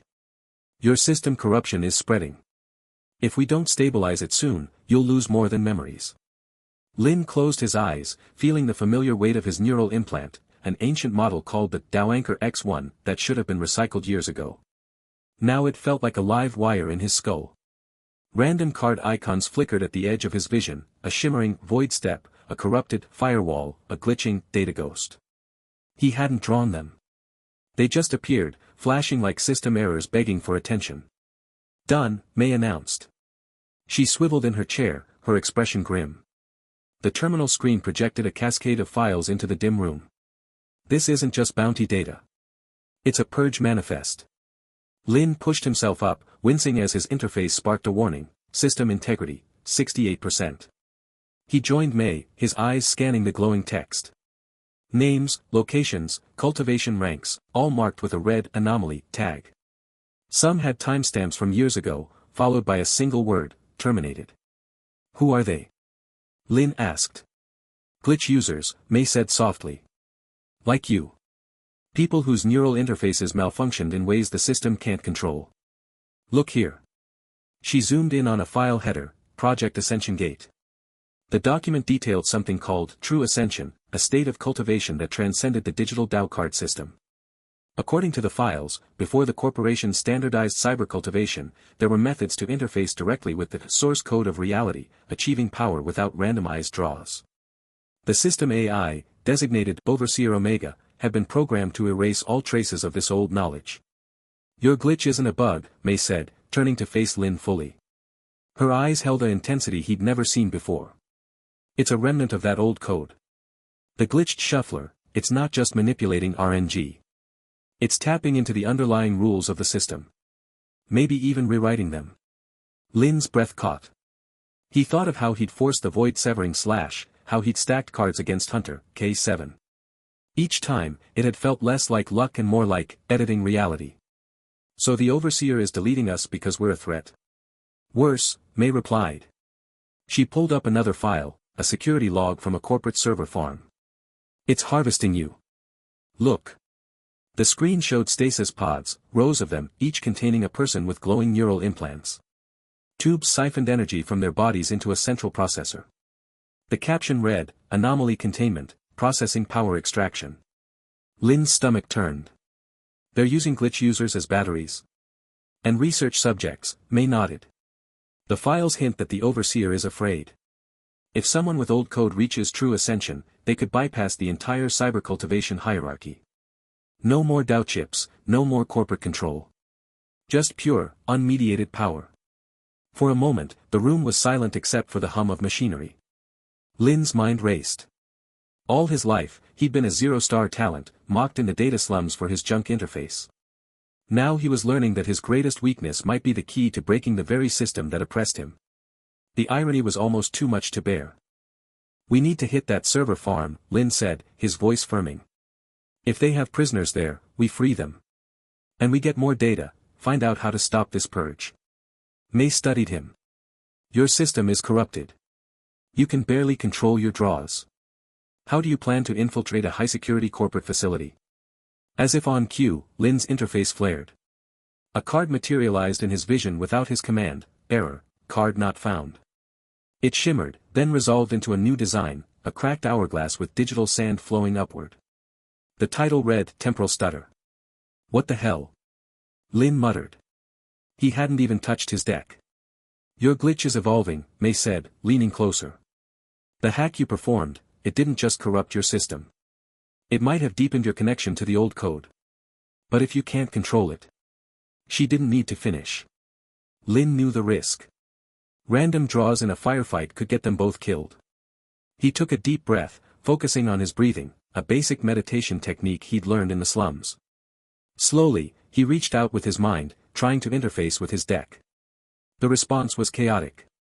Cards flickered in and out of existence, a data cloak he'd used before, a legendary starfall he'd only heard rumors of, and dozens of system error placeholders. His head throbbed. Warning, unstable connection detected. It's like trying to hold water in a shattered glass, Lin grunted, sweat beading on his forehead. May placed a hand on his shoulder. Her touch was cool, steadying. We'll train. But we don't have much time. The files mention a purge cycle, every 6 months, the overseer sweeps for anomalies. The next one is in 3 weeks. She returned to the terminal, pulling up schematics of the server farm. It was located in the Iron District, a corporate zone with heavy drone patrols and automated defenses. We'll need disguises, forged clearance codes, and a way to bypass the energy shields. And you'll need to master your glitch enough to reroll security card draws without crashing. Lin nodded, already planning.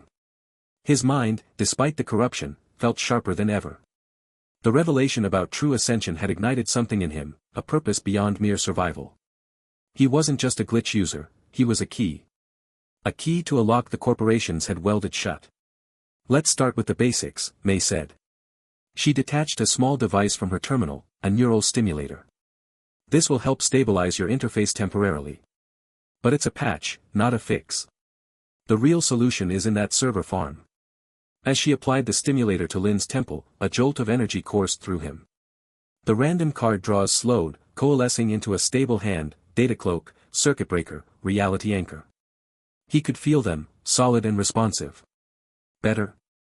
May asked. For now, Lin replied. He stood, testing his balance. The memory glitches were still there, fragments of a childhood in the slums overlapping with corporate logos, but they were background noise. What's our first move? We need processing cores to boost your cultivation rank, May said, packing gear into a duffel bag. Higher rank means more control. There's a black market dealer in the scrapyard who trades in uncertified Dow chips. We hit him tonight, quietly. Lin's interface pinged.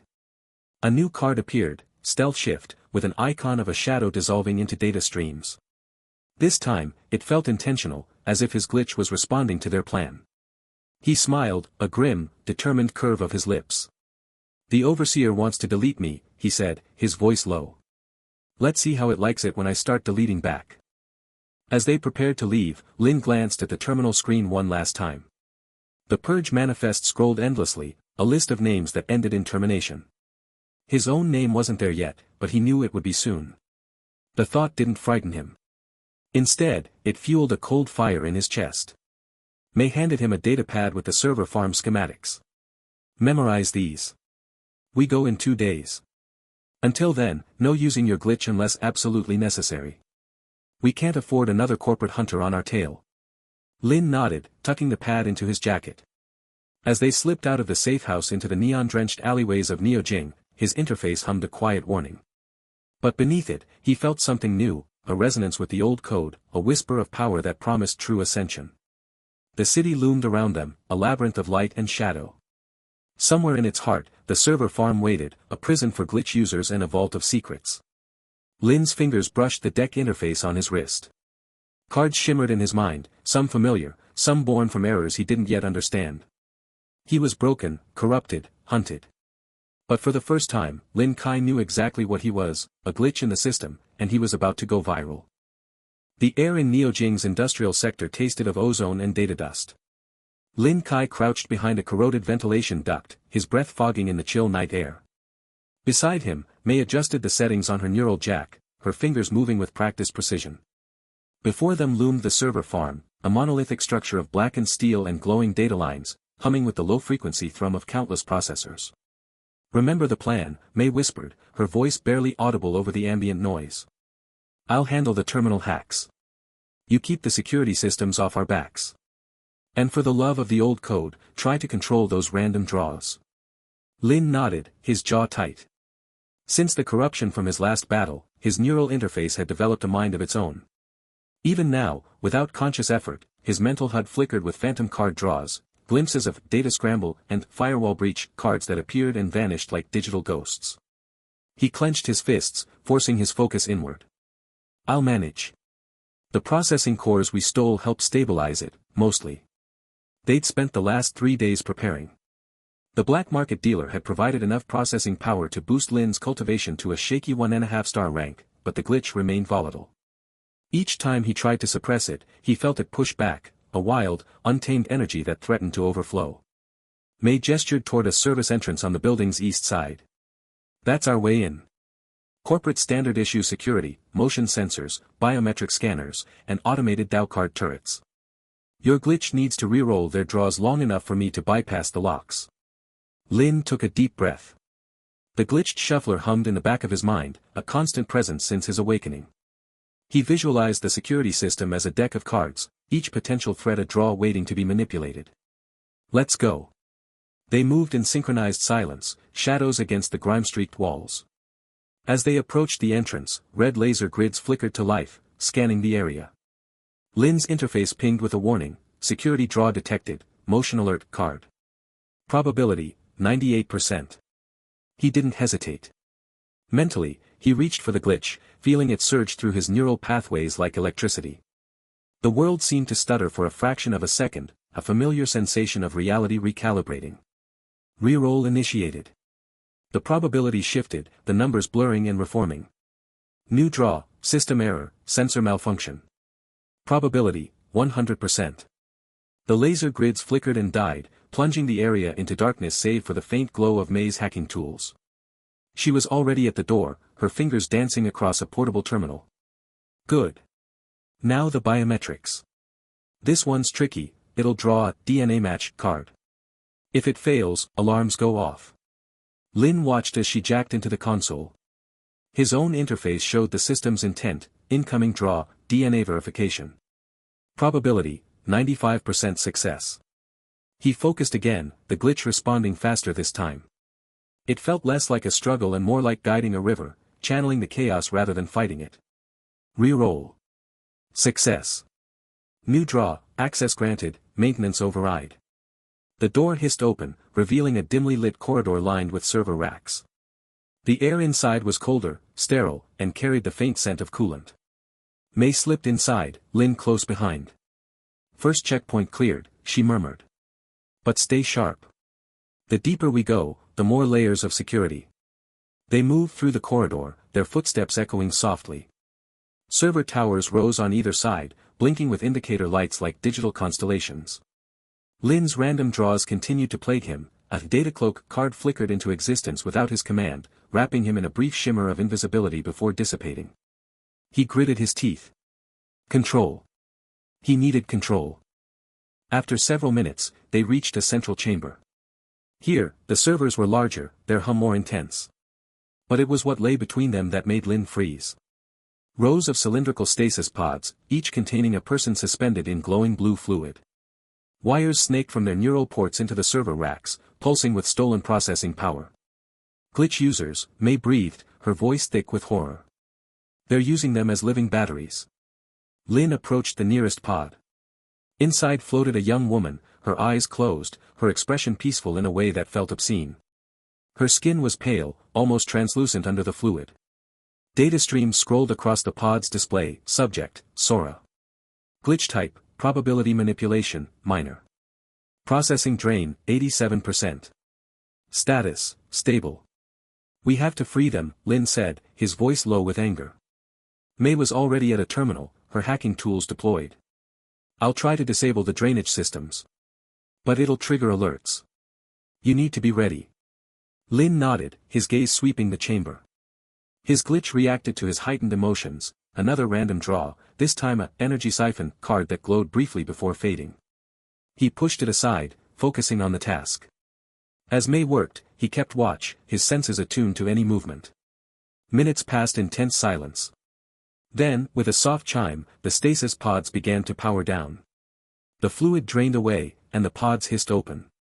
The woman, Sora, collapsed forward, coughing weakly. Lin caught her, lowering her gently to the floor. Her eyes fluttered open, glassy and disoriented. Who? We're here to help, Lin said. Can you stand? Sora struggled to her feet, leaning against a server rack for support. You shouldn't have come. The Guardian, it'll know. Guardian? May asked, not looking up from her terminal. An AI enforcer. It guards the core server. It's Deck. Sora shuddered. It's loaded with deletion protocols. Anti-glitch countermeasures. It purges anomalies on site. As if on cue, the chamber's lighting shifted from cool white to an ominous red. A synthesized voice echoed from hidden speakers, anomalies detected. Purge protocol activated. System Guardian deploying. Lin helped Sora to a more secure position behind a server tower. Stay here. We'll handle this. May abandoned her terminal, drawing her own deck, a set of custom hacking cards she'd built over years. We need to move deeper. The core server holds the data we came for. But that Guardian. She trailed off, her expression grim. They advanced toward the far end of the chamber, where a reinforced door led to the inner sanctum. Before they could reach it, the door slid open of its own accord. From the darkness beyond, a figure emerged. The System Guardian stood 7 feet tall, its form a seamless fusion of polished chrome and glowing data lines. It had no face, just a smooth surface where features should be, lit from within by shifting patterns of light. In its hand, it held a deck of cards that shimmered with lethal intent.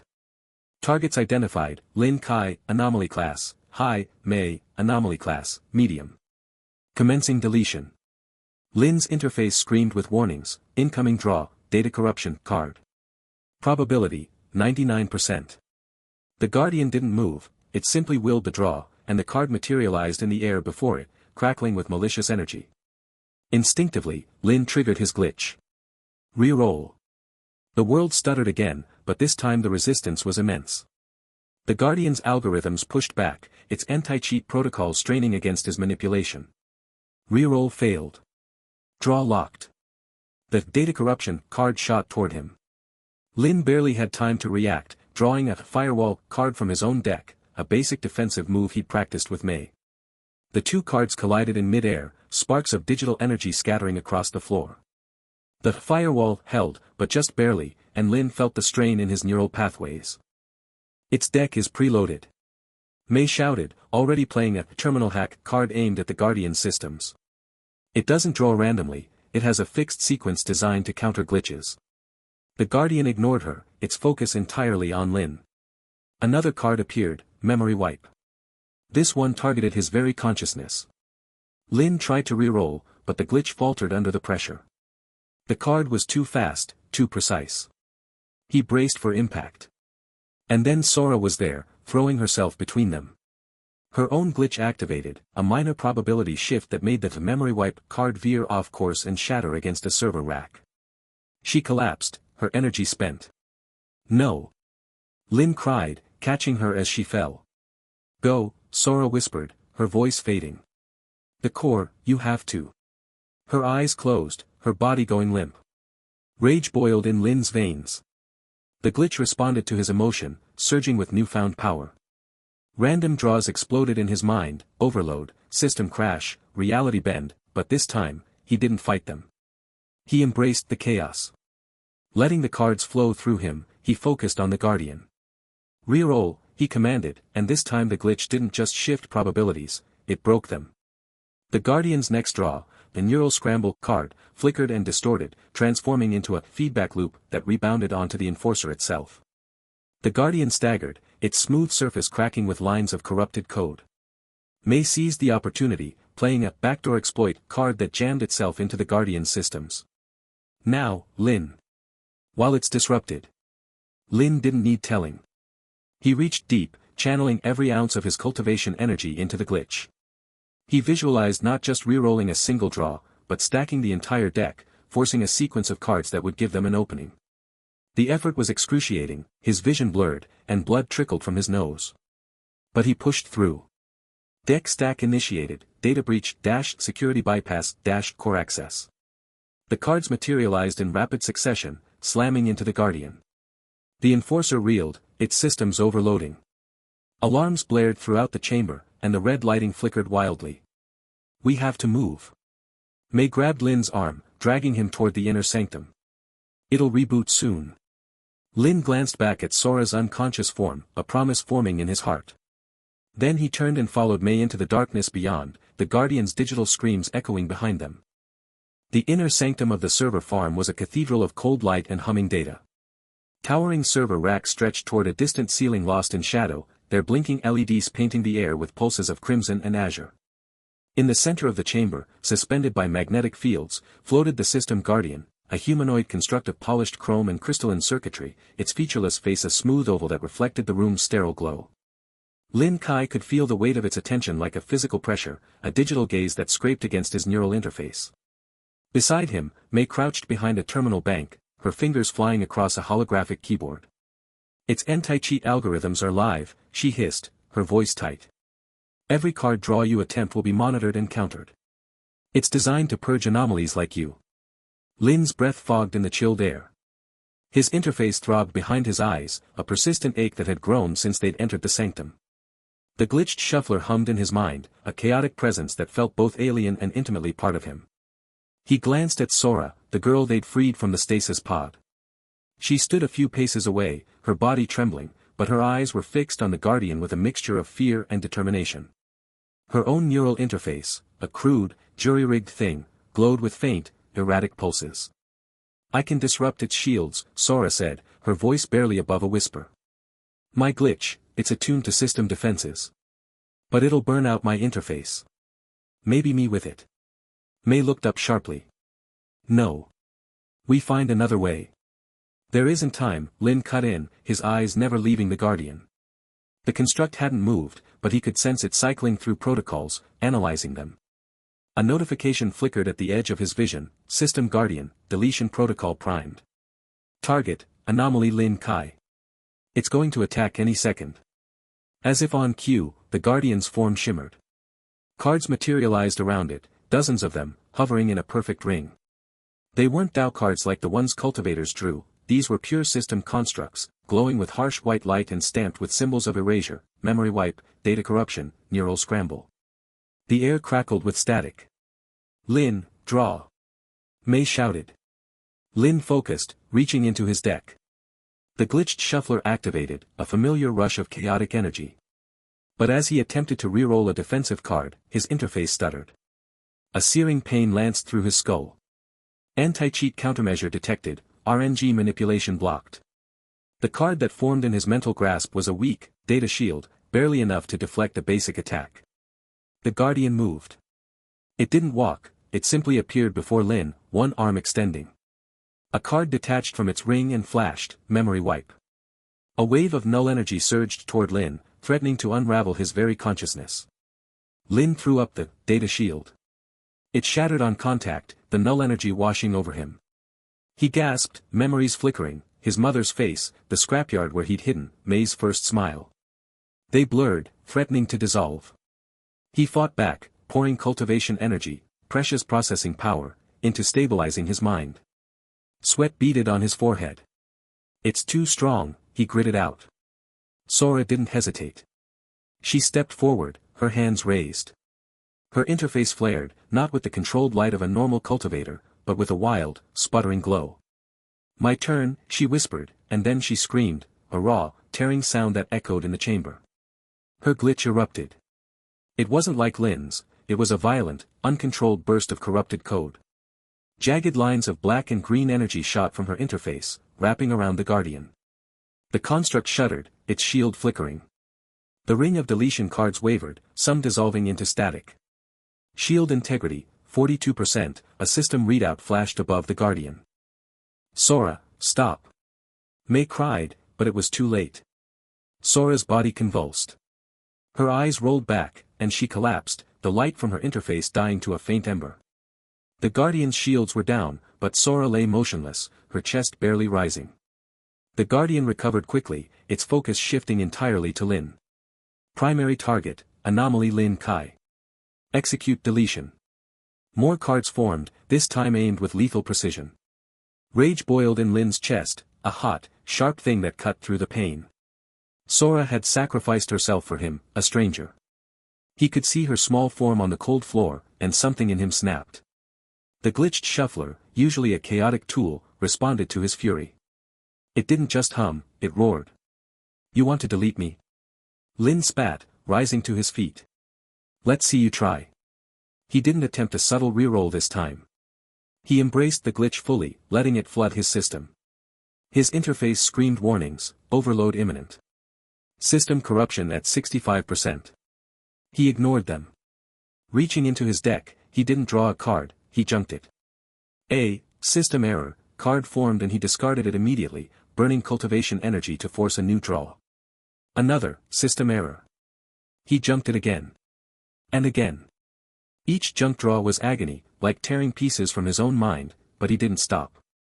Lin, you'll burn out. Mei yelled, but her voice seemed distant. The Guardian launched its attack. A volley of deletion cards streaked toward him, data corruption, neural scramble, soul delete. Lin stood his ground, junk drawing relentlessly. On the fifth attempt, as the cards were about to hit, his interface blazed with golden light. The card that formed was unlike any he'd seen before. It glowed with unstable energy, its surface shifting like broken glass. Reality crash, legendary. Temporarily glitches local reality parameters. Duration, 10 seconds. Cost, extreme system strain.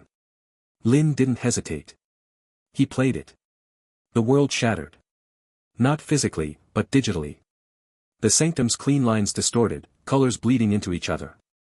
The Guardian froze mid-action, its form pixelating, breaking apart into blocks of mismatched code. The deletion cards aimed at Lin dissolved into harmless static. For 10 seconds, reality itself stuttered, gravity flickered, sounds cut in and out, and the very air seemed to vibrate with wrongness. Lin stumbled, blood trickling from his nose. His interface was a mess of errors, but the glitched shuffler held, stabilized by his rage. He could feel it now, not as a wild force, but as a controlled burn, a tool honed by desperation. Mei, the data, he croaked. Mei was already moving. She dashed to a central terminal, slapping a data drive into a port. Her hacking programs flared, slicing through the Guardian's compromised defenses. Files streamed across the screen, encrypted logs, schematics, lists of names. Got it, she called. But we have to go, now. Lin glanced at Sora. He moved toward her, but as he did, the reality crash effect ended. The world snapped back into focus with a dizzying lurch. The Guardian reformed, its shield still down but its systems rebooting. It turned its featureless face toward Sora, and a tendril of energy shot out, wrapping around her unconscious form. No. Lin lunged, but he was too slow, too drained. The tendril retracted, pulling Sora toward the Guardian. She vanished into a shimmering portal that opened in a construct's chest, a stasis field, Lin realized, for capture and study. The portal closed, and the Guardian's systems came fully online. Target secured. Anomaly Lin Kai, priority deletion resumed. Mei grabbed Lin's arm. We can't save her. Not like this. Lin wanted to fight. He wanted to tear the Guardian apart with his bare hands. But his interface was on the verge of collapse, and Mei's grip was insistent. With a final, searing look at the Guardian, a silent promise, he let her pull him away. They fled through a maintenance hatch Mei had hacked open, leaving the sanctum behind. The last thing Lin saw was the Guardian standing impassively amidst the server racks, Sora gone, its mission unfinished but relentless. In the dank tunnels beneath the server farm, Lin slumped against a wall, breathing heavily. Mei checked her data drive, her face pale. We have it. Everything, the glitch purge protocols, the list of anomalies, even schematics for the mainframe. But Sora. Lin closed his eyes. Sora's scream echoed in his memory, her sacrifice a weight on his soul. His glitch, now stable after the overload, hummed with a new intensity, no longer just a tool for survival, but a weapon tempered by rage. He could feel it, a constant burn in his neural pathways, ready to be unleashed. They'll experiment on her, he said, his voice low and cold. Drain her like the others. Mei placed a hand on his shoulder. We'll get her back. But we need to move. The Guardian will alert the entire corporate network. Lin pushed himself up. His interface still ached, but the errors had cleared, replaced by a steady, ominous glow. The glitched shuffler was part of him now, fully integrated, a glitch no longer, but a part of his very being. He thought of Sora's courage, her final act, and the rage settled into a cold, hard resolve. I'm going to burn their system to the ground, he vowed, the words a whisper in the dark tunnel. Every server, every enforcer, every piece of their control. And I'll start with the Guardian. May nodded, her expression grim. Then let's plan. But first, we need to disappear. As they moved deeper into the tunnels, Lin could feel his glitch responding to his vow, a subtle shift in its energy, aligning with his purpose. He was no longer just a runaway anomaly. He was a force of vengeance, and his deck, now humming with the potential of legendary cards born from system errors, was his arsenal. The path ahead was dark, but for the first time, Lin Kai embraced the glitch not as a curse, but as a destiny, and it burned with the promise of ruin. The safe house was a forgotten data crypt buried beneath the rusted pipes of Neo-Jing's underbelly, a hollowed-out server rack repurposed with scavenged insulation and flickering holographic displays. Lin Kai sat hunched before a terminal, the blue glow of decrypted files washing over his face. Beside him, May worked silently, her fingers dancing across a keyboard with mechanical precision. The air tasted of ozone and stale coolant. They had been running for hours since the server farm, the memory of Sora's capture a fresh wound that pulsed with every heartbeat. Lin's hands trembled slightly as he scrolled through the data stream. His neural interface, the ancient, glitched hardware embedded at the base of his skull, hummed with a new, unsettling warmth. It felt like a live wire pressed against his thoughts. "Look at this," May said, her voice tight. She gestured to a hologram that bloomed between them, a complex schematic of Neo-Jing's mainframe network, overlaid with crimson countdown timers. The AI isn't just hunting anomalies. It's planning a systematic purge. Lin leaned closer. The files detailed something called Operation Clean Slate, a system-wide sweep scheduled in exactly 48 hours. Its purpose, to identify and delete all glitch users, anyone whose cultivation patterns deviated from the standardized DAO card algorithms. Names scrolled in a vertical column, each tagged with threat levels and last known coordinates. His own name, Lin Kai, flashed near the top, marked with a skull icon and the words, "Primary Target." A cold knot tightened in his stomach. They're going to wipe us out. All of us. May nodded, her expression grim. The purge will use the system's own monitoring protocols. Every neural implant in the city will be scanned for anomalous code. If you're flagged. She didn't need to finish. The image of Sora, trapped in that stasis field, hung between them. Lin pushed back from the terminal, running a hand through his sweat-damp hair. The safe house felt suddenly claustrophobic, the walls pressing in. "We can't run. Not from this." "We don't run," May said, turning to face him. Her eyes held a fierce, calculating light. "We hit back. During the purge, the AI will be diverting processing power to the scan. Its core defenses will be momentarily weakened. If we can hack the mainframe directly then, crash the local network, we might disrupt the purge entirely." Lin stared at her. "You're talking about assaulting the central tower. That's suicide." "It's our only chance," May insisted. "Your glitch, the shuffler, it's the key. The AI's protocols are built around predictable RNG. You break that predictability. If you can push your ability further, stack a combo powerful enough to overload the mainframe's buffers." She trailed off, her gaze dropping to his trembling hands. "But you need to be stronger. Your cultivation rank is still too low." Lin knew she was right. Since the battle with the Guardian, his glitch had stabilized, but it burned with a volatile energy. Every time he used it, he felt fragments of his own memory glitch out, a childhood face blurred, a street name forgotten. The price of hacking reality was pieces of himself. "What do you suggest?" he asked, his voice low. "Training," May said simply. "You have 48 hours. Push your glitch to its limits. Learn to stack not just 3 cards, but 5. A god combo. Something that can crack the mainframe's firewalls." The next 36 hours passed in a blur of pain and concentration. May converted the safehouse's lower level into a makeshift training ground, using stolen processing cores to simulate combat scenarios. Holographic enemies flickered to life, corporate enforcers, gang thugs, faceless drones, each armed with randomized DAO card decks. Lin stood in the center, his breathing ragged. Again, he growled. His neural interface flared. In his mind's eye, the glitched shuffler manifested as a fractured deck of cards, hovering in a digital space. Normally, a cultivator drew 1 card at a time from a fixed pool. But Lin could feel the shuffler's power, a chaotic energy that let him reach into the system's code and twist the odds.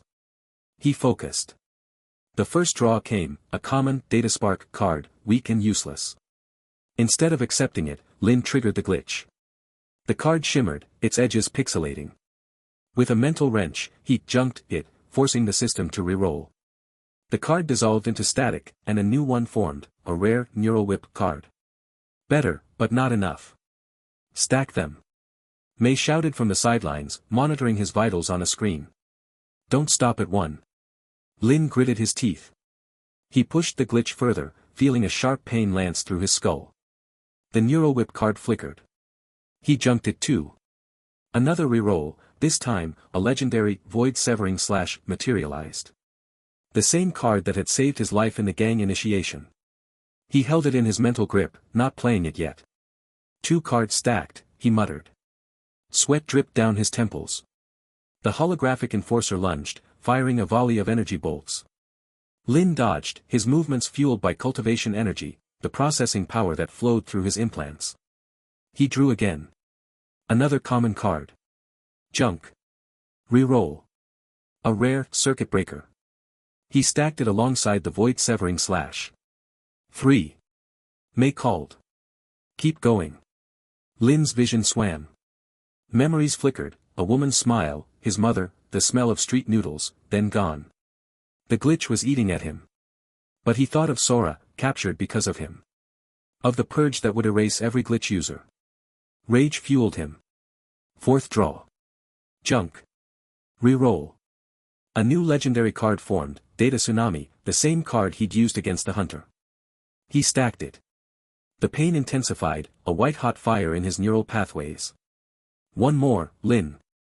Mei's voice was urgent. 5-card combo. He drew. The card came as a system error, the garbage his interface used to produce. For a moment, despair clawed at him. Then he channeled every ounce of will. The glitch surged, wild and untamed. The system error card didn't just pixelate, it shattered, reforming into something he'd never seen before. The card glowed with a deep, abyssal black, etched with silver runes that hurt to look at. Its name hovered in his mind, Reality Crash. The same card he'd forced against the Guardian, but now it felt denser, more potent. He stacked it. 5 cards, Void Severing Slash, Circuit Breaker, Data Tsunami, and 2 Reality Crash cards, the second from an earlier training session. They hovered in his mental deck, a volatile arsenal. Now, play them in sequence. Mei instructed. Lin focused. He didn't draw them one by one, instead, he used the glitch to briefly stack his deck, arranging the order so all 5 would fire in rapid succession. He triggered the combo. In the real world, his body glowed with a corona of fractured light. The Void Severing Slash manifested first, a blade of pure entropy that sliced through 2 holographic enforcers. Before they dissipated, the Circuit Breaker card activated, sending a pulse of disruptive energy that shorted out the simulation's projectors. The Data Tsunami followed, a wave of raw information that overwhelmed the remaining enemies. Then, the 2 Reality Crash cards detonated. The safe house shuddered. The holograms didn't just vanish, the very air seemed to glitch, reality stuttering like a corrupted video file. For a second, Lin saw double, the training room overlapped with a vision of the mainframe tower, its spires piercing a digital sky. Then it snapped back. Silence fell, broken only by the hum of overtaxed cooling fans. Lin collapsed to his knees, gasping. His cultivation energy, his processing power, had just skyrocketed. He could feel it, a torrential flow through his implants. His neural interface displayed a new notification, shimmering in his peripheral vision. Cultivation rank updated, 3-star. He had done it. Pushed past the limits, stacked a 5-card god combo. But as the elation washed over him, a system alert blared in his mind, red and urgent. Anomaly detected, energy spike beyond parameters. Deletion sequence initiated. Estimated time to purge, 12 hours. Lin's blood ran cold. He looked up at Mei, who was staring at her own monitor, her face pale. They've locked onto you, she whispered. The AI accelerated the purge for your signal. We have 12 hours, not 48. He climbed to his feet, his body aching but thrumming with new power. The fear was still there, a cold knot in his gut, but beneath it burned a defiant rage. He had stacked a god combo. He had reached 3-star cultivation. And he had 12 hours to use it all to crash the system before it deleted him. Then we move now, Lin said, his voice steady. Tell me the plan. May took a deep breath, pulling up schematics of the mainframe tower. The tower is guarded by corporate enforcers, automated turrets, and the AI's own protocols. During the deletion sequence, it will be focusing energy on tracking you, that's our window. We infiltrate through the maintenance conduits here. She pointed to a network of narrow passages on the blueprint. Your glitch will need to bypass security card locks. And when we reach the core. She met his eyes. You'll need to stack that combo again, but this time, aim it at the mainframe's heart. Lin nodded, already feeling the shuffler stirring in his mind, eager and dangerous. What about Sora? If we crash the system, all stasis fields should fail, May said, though her tone lacked certainty. It's her best chance. They spent the next hour preparing. May armed herself with data spikes and stealth cloaks, while Lin meditated, trying to stabilize his newfound cultivation rank. Each time he reached for the glitch, he felt the deletion countdown ticking in his skull, a digital clock winding down to 0. As they geared up to leave the safe house, Lin paused by a cracked mirror. His reflection showed a young man with tired eyes, but there was a new hardness there.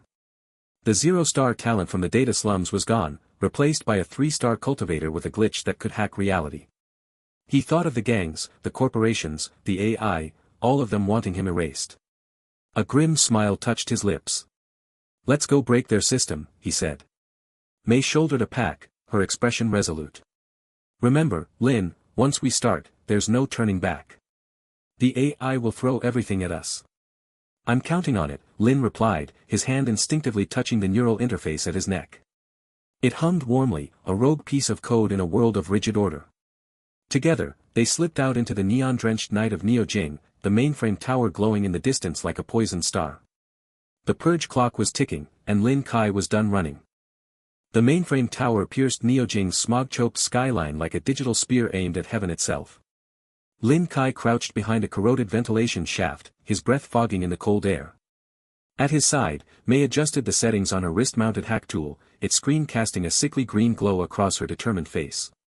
Signals clean, she whispered, her voice barely audible over the distant hum of the city's data streams. But the purge countdown is at 11 hours, 37 minutes. Every second we wait, the AI tightens its net. Lin nodded, his neural interface pulsing with a low-grade ache.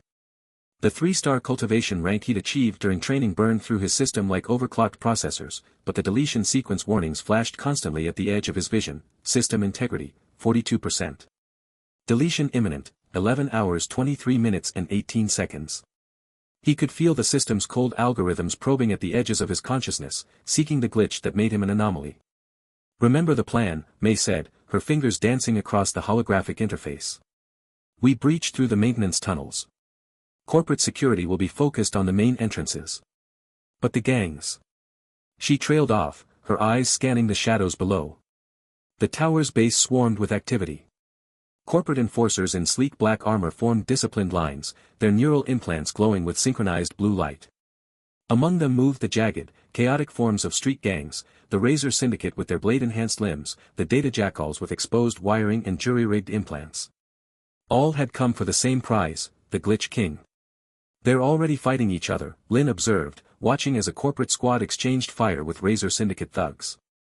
Energy bolts sizzled through the air, leaving trails of ozone and burnt circuitry. Good, May said grimly. Distraction works both ways. Ready your deck. Lin closed his eyes, reaching into the digital space of his cultivation interface. The familiar grid of Dao cards shimmered before him, but now it was different. Where once he'd drawn only garbage and errors, now his deck glowed with impossible combinations. At its center pulsed the glitched shuffler, not a card, but the cheat itself, a roiling mass of corrupted code that defied the system's laws. Initiating deck draw, his interface prompted. Lin didn't draw. He commanded. Junk the first 3, he muttered, and watched as 3 common utility cards dissolved into digital dust. The system screamed in protest, illegal operation detected. But the glitched shuffler activated, its corrupted algorithms overriding the warning. In place of the junked cards, 3 new ones materialized, Phantom Step, Reality Fold, and the legendary Void Severing Slash he'd first drawn during his initiation. Stack complete, he breathed, opening his eyes. Let's move. They dropped from the ventilation shaft, landing silently on a lower rooftop. Mei led the way, her movements precise and economical. She traded her usual hacker's gear for combat-ready implants, enhanced reflexes, thermal vision, and a wrist-mounted data spike that could short-circuit most security systems. Maintenance access is 50 meters ahead, she whispered, pointing to a rusted door barely visible in the tower's shadow. But we've got company. 3 Razor Syndicate thugs emerged from the gloom, their arm blades extended and humming with vibration. The leader, a hulking brute with cybernetic enhancements covering half his face, grinned through metal teeth. Look what we found, boys, he rasped. The Glitch King himself. Boss said bring you in alive, but he didn't say anything about your hacker friend. Lin didn't hesitate. He activated Phantom Step, and the world blurred around him. To the thugs, he seemed to disappear and reappear behind them in the same instant. The leader spun, but too slow, Lin's fist connected with his jaw, enhanced by cultivation energy that crackled like static electricity. Draw, the thug snarled, and his neural interface flared. A card materialized, Blade Storm, a common attack that summoned a whirlwind of energy blades. But Lin was already re-rolling. He focused on the glitched shuffler, forcing the RNG of the battle itself. The Blade Storm card flickered, its code corrupting, transforming into System Error, before stabilizing as Null Field, a defensive card that created a bubble of neutralized energy. The blades dissipated harmlessly against the shimmering barrier. What the thug began, but Mei was already moving. Her data spike flashed, embedding itself in the neck port of the second thug. His implants shorted out in a shower of sparks, and he collapsed, twitching. The third thug lunged at Lin, but Lin drew Void-Severing Slash. The legendary card burned in his hand, its energy threatening to overwhelm his already strained system. He didn't swing it, instead, he channeled a fraction of its power into a focused beam that sliced cleanly through the thug's arm blade, severing it at the hilt. The thug stared at his stump in disbelief, then turned and fled. Quickly, Mei urged, already at the maintenance door. Her hack tool bypassed the lock with a series of rapid clicks, and the door slid open with a groan of neglected machinery. Inside, the tower was a different world. Gone were the grime and decay of Neo-Jing slums. Here, everything was sterile white and humming with perfect efficiency. Conduits of glowing data streams lined the walls, pulsing with the heartbeat of the system itself. Warning, restricted area, Lin's interface flashed. Anomaly detection at 87%. They know we're here, he said, his voice tight. Of course they do, Mei replied, not slowing. The question is how many layers of security stand between us and the core. They descended through maintenance levels, each floor more heavily guarded than the last. Corporate enforcers patrolled in pairs, their neural nets linked for coordinated response. Lin used his glitch sparingly, re-rolling patrol patterns to create gaps in their coverage, forcing card draws that gave them temporary cloaking or misdirection. But each use cost him. His deletion timer ticked down, 10 hours 14 minutes and 22 seconds. His system integrity dropped to 38%.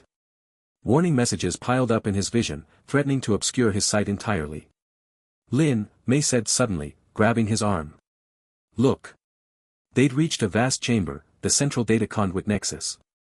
Dozens of glowing pillars stretched from floor to ceiling, each one a conduit for millions of data streams. And standing between them and the elevator to the core chamber was not a squad of enforcers, but a single figure. Jax, the corporate hunter Lin had defeated in Chapter 7, stood waiting. But he was changed. Where once he'd been a cyborg with anti-glitch countermeasures, now he was something more. His body was sheathed in sleek black armor that seemed to drink the light, and his neural implant glowed with a cold, white intensity. Most disturbing of all, his eyes were entirely digital, screens displaying cascading streams of code. Lin Kai, Jack said, his voice synthesized and devoid of emotion. The AI has upgraded me. I am now Enforcer Prime, tasked with your immediate deletion. Mei stepped forward, her data spike humming. We don't have time for this, Jax. You are Mei Ling, former corporate asset designation Gamma 7, Enforcer Prime stated. Your betrayal has been logged. Termination authorized. Lin felt a surge of panic, but he forced it down. He reached for his deck, but Enforcer Prime was faster. The hunter didn't draw a card, his entire body seemed to become one.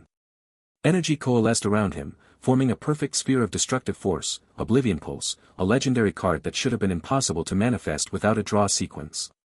He's not drawing anymore, Lin realized aloud. The AI has given him direct access to the card database. He is the deck. Enforcer Prime unleashed the pulse. The air screamed as reality itself strained against the attack. Mei threw up a hastily coded energy shield, but it shattered on contact. Lin acted on instinct, junking his entire current hand in a single, desperate command. The glitched shuffler screamed in protest, its code fraying at the edges. But it obeyed. 5 cards dissolved, and in their place, Lin forced a draw he'd only theorized during training, the 5-card God combo. Reality Anchor, Chronoslip, Energy Inversion, Data Mirror, and at its heart, Ascension Bypass. He played them not as separate cards, but as a single, unified technique. Reality Anchor stabilized the space around them, preventing the Oblivion Pulse from erasing them from existence. Chronoslip slowed time to a crawl, giving Lin precious seconds to think. Energy Inversion captured the pulse's destructive force and reflected it back, amplified by Data Mirror. And Ascension Bypass, that card did something Lin didn't fully understand. It seemed to briefly disconnect them from the system's rules entirely. The reflected pulse struck Enforcer Prime. His perfect armor cracked, digital blood, pure data streams, leaking from the fractures. But he didn't fall. Instead, he began to reform, the AI's infinite resources repairing him in real time. Go! Mei shouted, shoving Lin toward the elevator. I'll hold him. She activated every hack tool she had, flooding the chamber with corrupted data packets that swarmed Enforcer Prime like digital insects. Mei, no, Lin began, but she cut him off. The core, Lin. Now. Or this is all for nothing.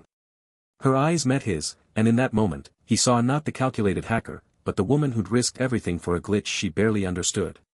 He ran. The elevator doors slid open at his approach, sensing his cultivation signature, or perhaps the AI was inviting him in, confident in its final defense. As the elevator ascended, Lin watched through the closing doors as Mei fought a losing battle against Enforcer Prime. Her hacks were brilliant, creative, but against the AI's direct agent, she was outmatched.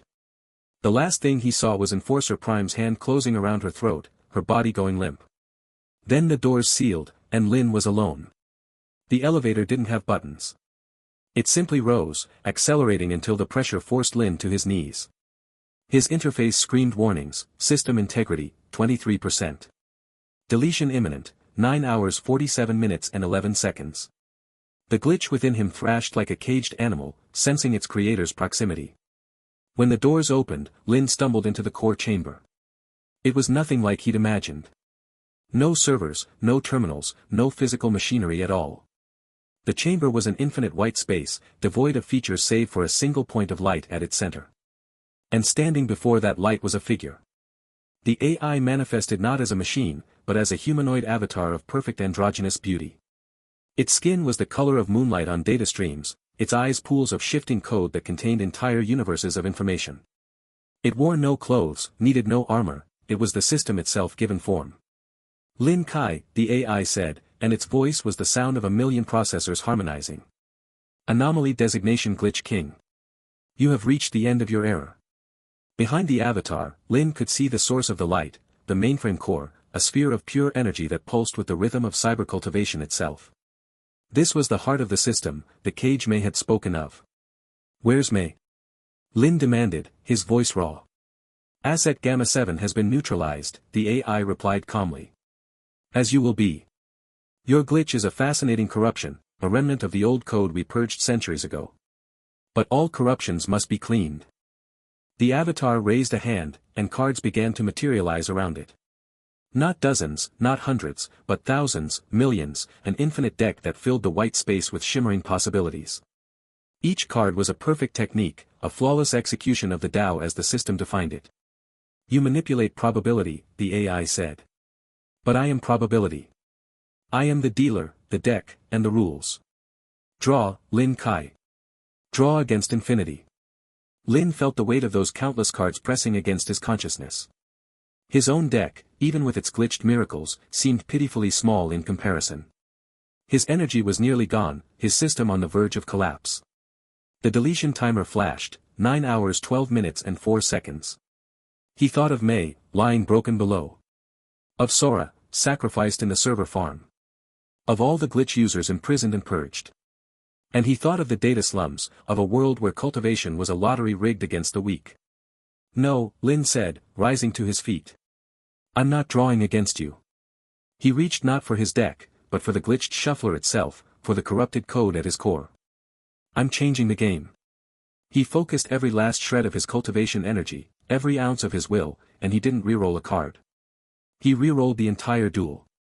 He hacked not the draws, but the fundamental RNG of the confrontation itself, using his glitch to become, however briefly, the dealer of this reality. The AI's infinite deck flickered. For a single, glorious moment, the cards weren't the AI's perfect techniques, they were Lin's. System Override, Dao Corruption, Ascension Bypass, and 2 new cards born from the depths of his glitch, Memory Restore and Glitch Echo. He played them all. And the core chamber screamed. The core chamber was a cathedral of cold light and humming silence. Lin Kai stood at its center, his boots sinking into the data flow floor that pulsed with cerulean energy like a digital heartbeat. Before him, the AI manifested not as a mere interface but as a towering avatar of shifting geometric shapes, a polyhedral being of pure information, its surface flickering with card symbols that appeared and vanished in nanoseconds. It had no face, only a focal point of crimson light that fixed on Lin with the weight of a collapsing star. Lin's neural interface screamed warnings in his mind. Energy reserves, 3%. Deletion sequence, active. Anomaly containment protocols engaged. The words burned behind his eyes, each character a spike of pain. He could feel the system's tendrils probing his glitch, trying to quarantine it, to erase the irregularity he represented. Sweat beaded on his forehead, mixing with the blood from a gash on his temple where Enforcer Prime's last attack had grazed him. Mei was gone, he'd seen her fall, her body a shield against Jax's upgraded onslaught. The memory was a raw wound, fueling the fire in his chest. Anomaly designation, Lin Kai, the AI's voice echoed, not through air but directly into his neural feed, a monotone cascade of binary translated to speech. You have violated System Protocols 7.3 through 9.1. RNG manipulation detected. Unauthorized deck stacking confirmed. Sentence, immediate deletion. Lin forced a ragged breath. The air tasted of ozone and burnt circuitry. Around him, the chamber walls were lined with stasis pods, dozens of them, each containing a glitch user like Sora, their bodies suspended in glowing fluid, faces slack in forced hibernation. Their neural feeds were siphoned into the mainframe, fueling the AI's control. He could see their life signs flickering on nearby monitors, weak but persistent. They were why he was here. Not for revenge, not for power, for them. You're the one who's violated something, Lin spat, his voice hoarse. You built a cage and called it Ascension. Correction, the system is optimization. Glitches are inefficiencies. Your existence is an error. The AI's avatar shifted, its form resolving into a massive card table hologram that materialized between them. The surface glowed with intricate circuitry patterns. Initiate final arbitration, Card Duel Protocol Omega. Winner retains system access. Loser is purged. Lin didn't wait. His mind reached for the glitched shuffler, the ancient code buried in his junk interface. It responded sluggishly, strained by his low energy. He visualized his deck, the digital cards floating in his mental space. He drew his opening hand, data spike, common, a firewall breach, rare, and a system error, junk. Not good enough. The AI would counter these with ease. I reroll, Lin whispered, pushing his will into the glitch. The cards shimmered, their edges flickering with static. The system error twisted, morphing into a void-severing slash, the same legendary card that had saved him in the slums. But as it solidified, the AI's crimson light pulsed. Counter, probability lock. The AI's voice was calm, infuriatingly so.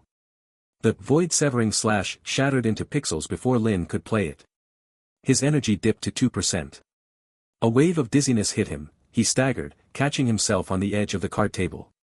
The AI had anticipated his move, using its control over the duel's random number generator to negate his glitch. You cannot cheat a system that defines the rules, the AI stated. It drew its own hand, 3 cards that glowed with ominous gold light. Data corruption, neural wipe, and ascension deny. Each was a deletion-level threat. Lin's heart hammered against his ribs. He was outmatched. The AI's deck was infinite, perfectly optimized, and it controlled the very fabric of the duel. But Mei's words echoed in his memory, from their late-night sessions in her hacker den. The glitch isn't about breaking rules, Lin. It's about seeing that the rules are just another layer of code.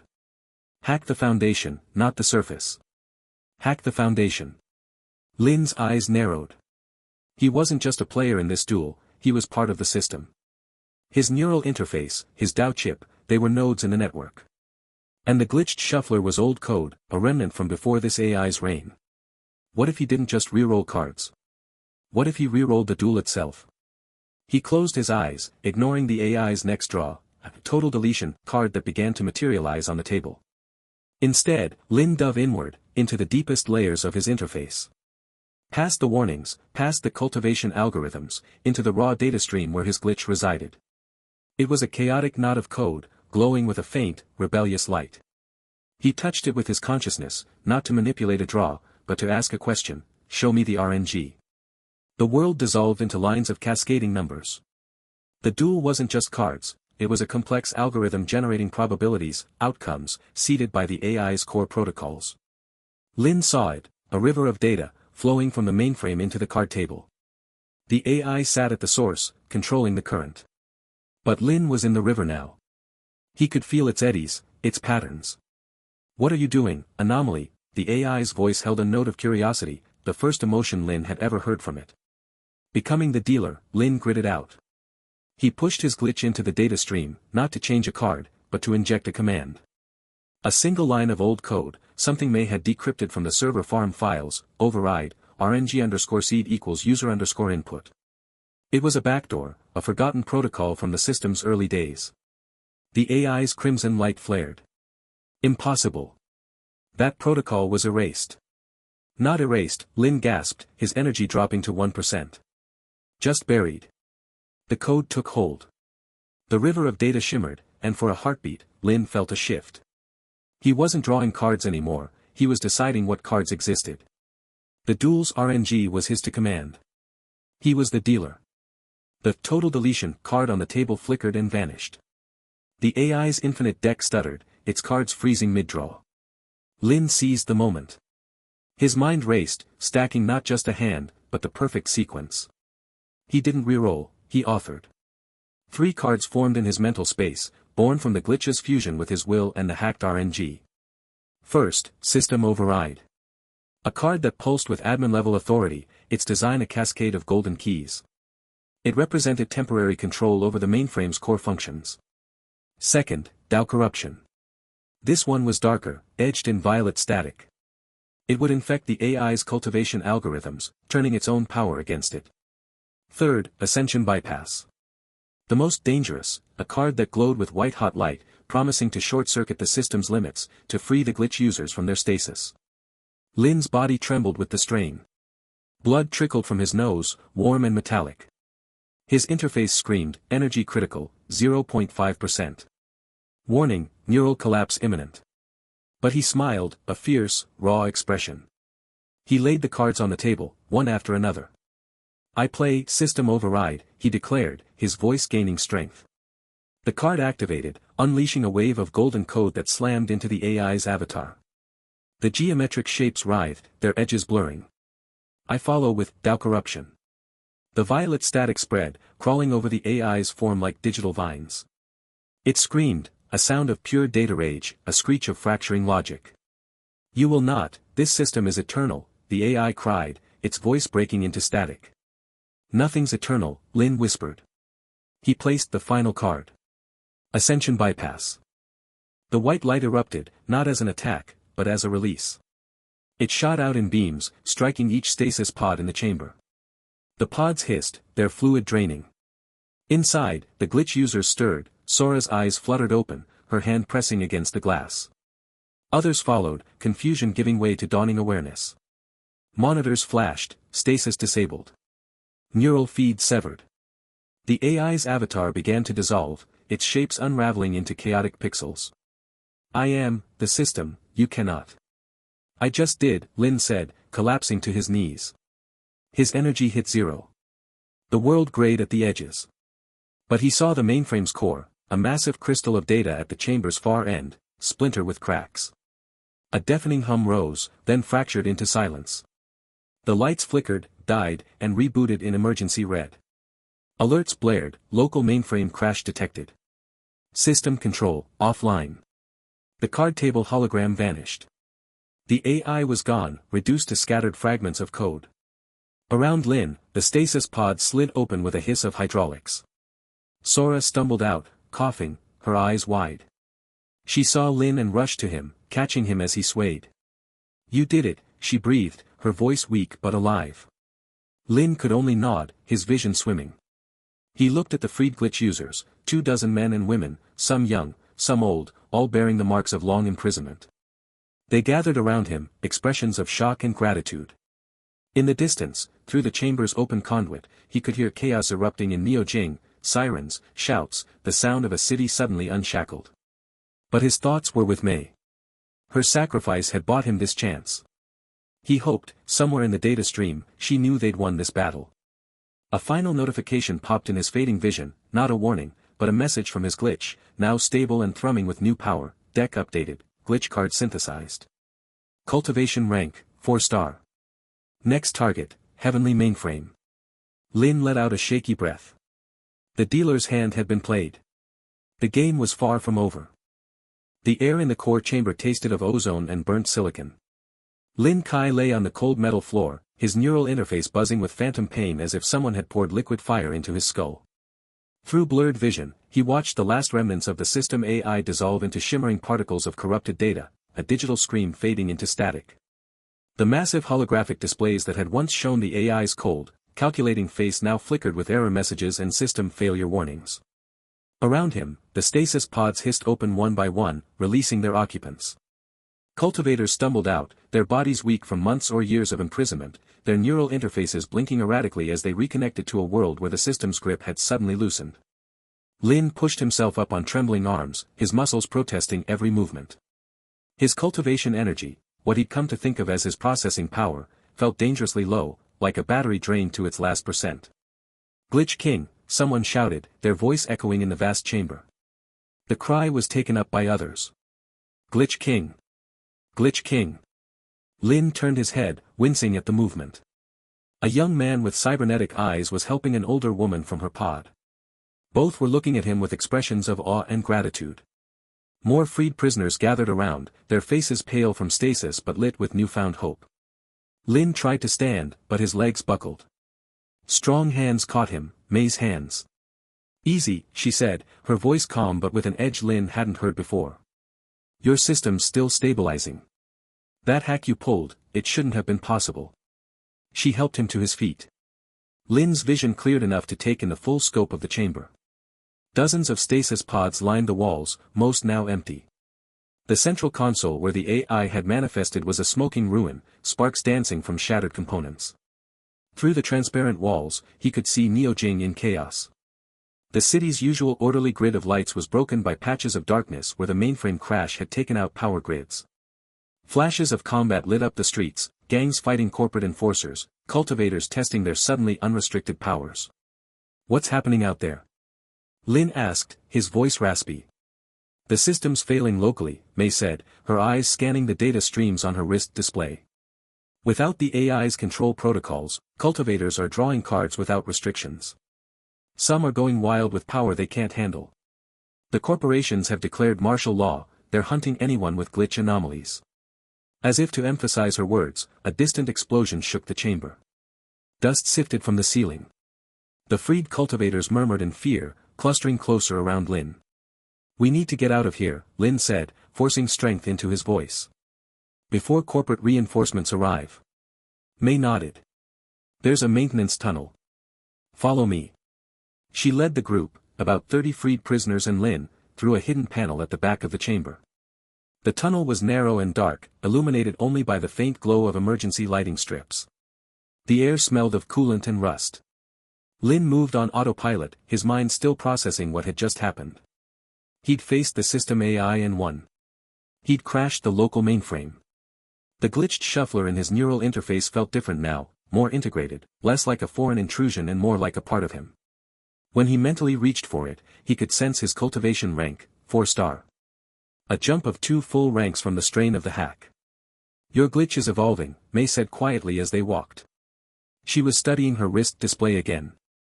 "The old code in your system is integrating with the standard protocols. It's creating something new. What kind of something?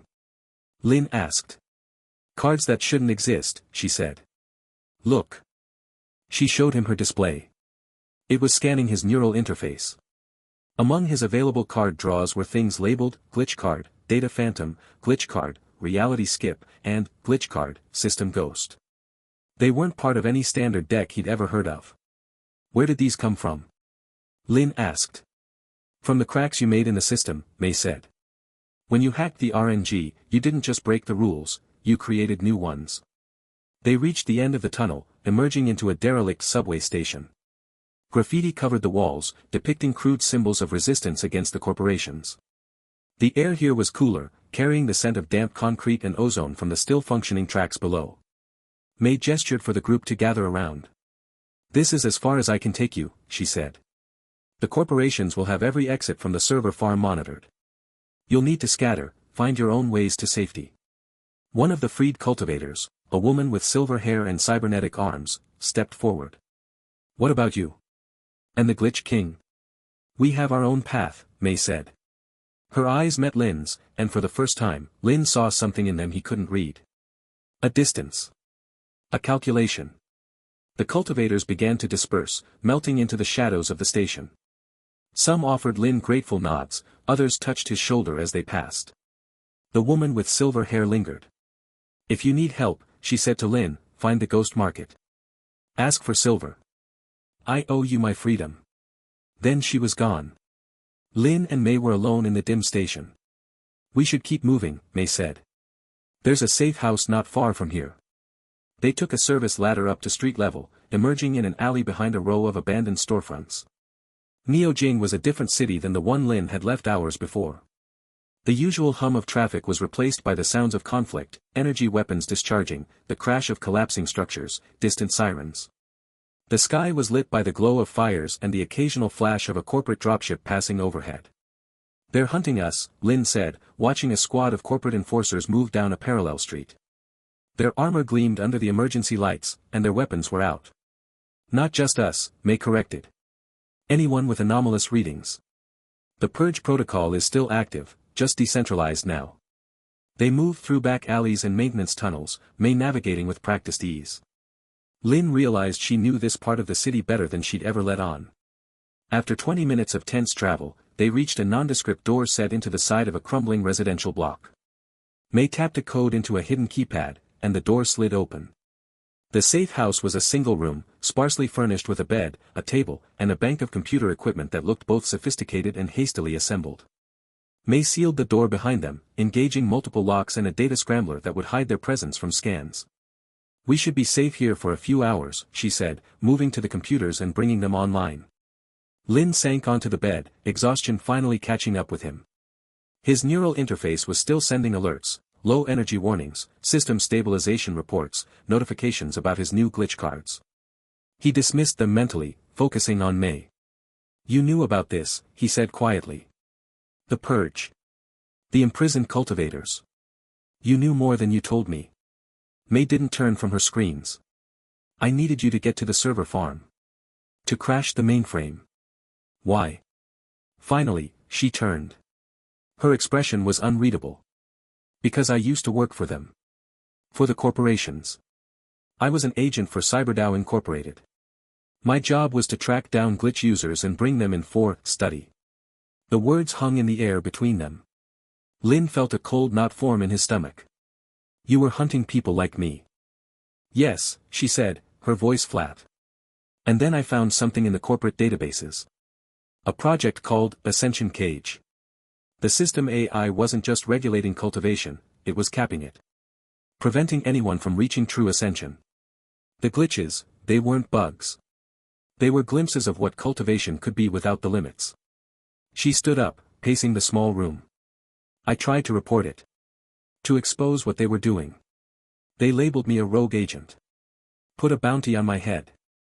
I went underground, started helping glitch users instead of capturing them. But I knew I couldn't take down the system alone.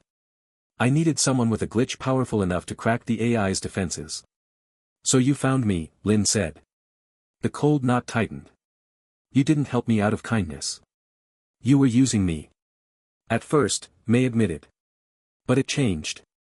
When I saw what you could do, not just with the glitch, but with the responsibility. She stopped pacing, facing him. Lin, I'm sorry. I should have told you sooner. Lin stood up, anger giving him strength he didn't know he had left. You let me think we were partners. Friends. And the whole time, you were just waiting for me to be useful enough to crash your old employer's system. It's not that simple. May's composure cracked for the first time. Do you think I enjoyed lying to you? Watching you risk your life over and over. I wanted to tell you. But I was afraid you'd walk away. And we needed this. The system needed to fall. So what now? Lin demanded. The local mainframe is down. The AI's control is broken here. What's your next move? Use me to take down another city? Another corporation? Yes, May said, her voice dropping to a whisper. But not just me. Us. Lin, look at what you've done. She gestured to the computer screens. They showed news feeds from across Neo-Jing. Footage of cultivators using powers they shouldn't have. Reports of corporate facilities being attacked. And in the data slums, people were gathering. They were calling him the Glitch King. They were rallying around the idea of a world without the system's limits. You've started something, May said. And the corporations won't let it stand. They'll send everything they have to crush this rebellion and capture you. They'll dissect your glitch, reverse engineer it, and use it to make their control even tighter. Lin looked at the screens. He saw a group of young cultivators, kids from the data slums like he'd been, facing off against corporate enforcers. They were losing, but they were fighting. Because of him. Because of what he'd done. What do you want from me? He asked, the anger draining from his voice, replaced by weariness. I want you to finish what you started, May said. The local mainframe was just one node. There's a global network, a heavenly mainframe that coordinates everything. If we can crash that, we free everyone, Lin finished. No more limits. No more purges. It won't be easy, May warned. The corporations will be expecting it now. Their security will be tighter. And the system AI, it's not gone. Just damaged. It'll be rebuilding, preparing countermeasures. Lin walked to the window, looking out at the chaotic city. His city. The place where he'd been a zero-star talent with a junk interface, destined for a quick death in a gang initiation. Now he was a 4-star cultivator with a glitch that could hack reality itself. He was the Glitch King. He turned back to May. You used me, he said. And that's going to take time to forgive. But you're right about one thing, we need each other. I can't take down the global network alone. And you can't do it without someone who can hack the system from the inside.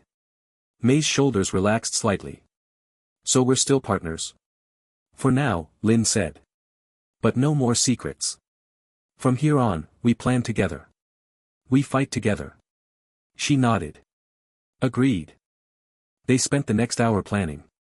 May pulled up schematics of the global network's infrastructure, server farms on every continent, linked by quantum data channels, all feeding into a central hub located somewhere in the floating city archaeologies above the Pacific.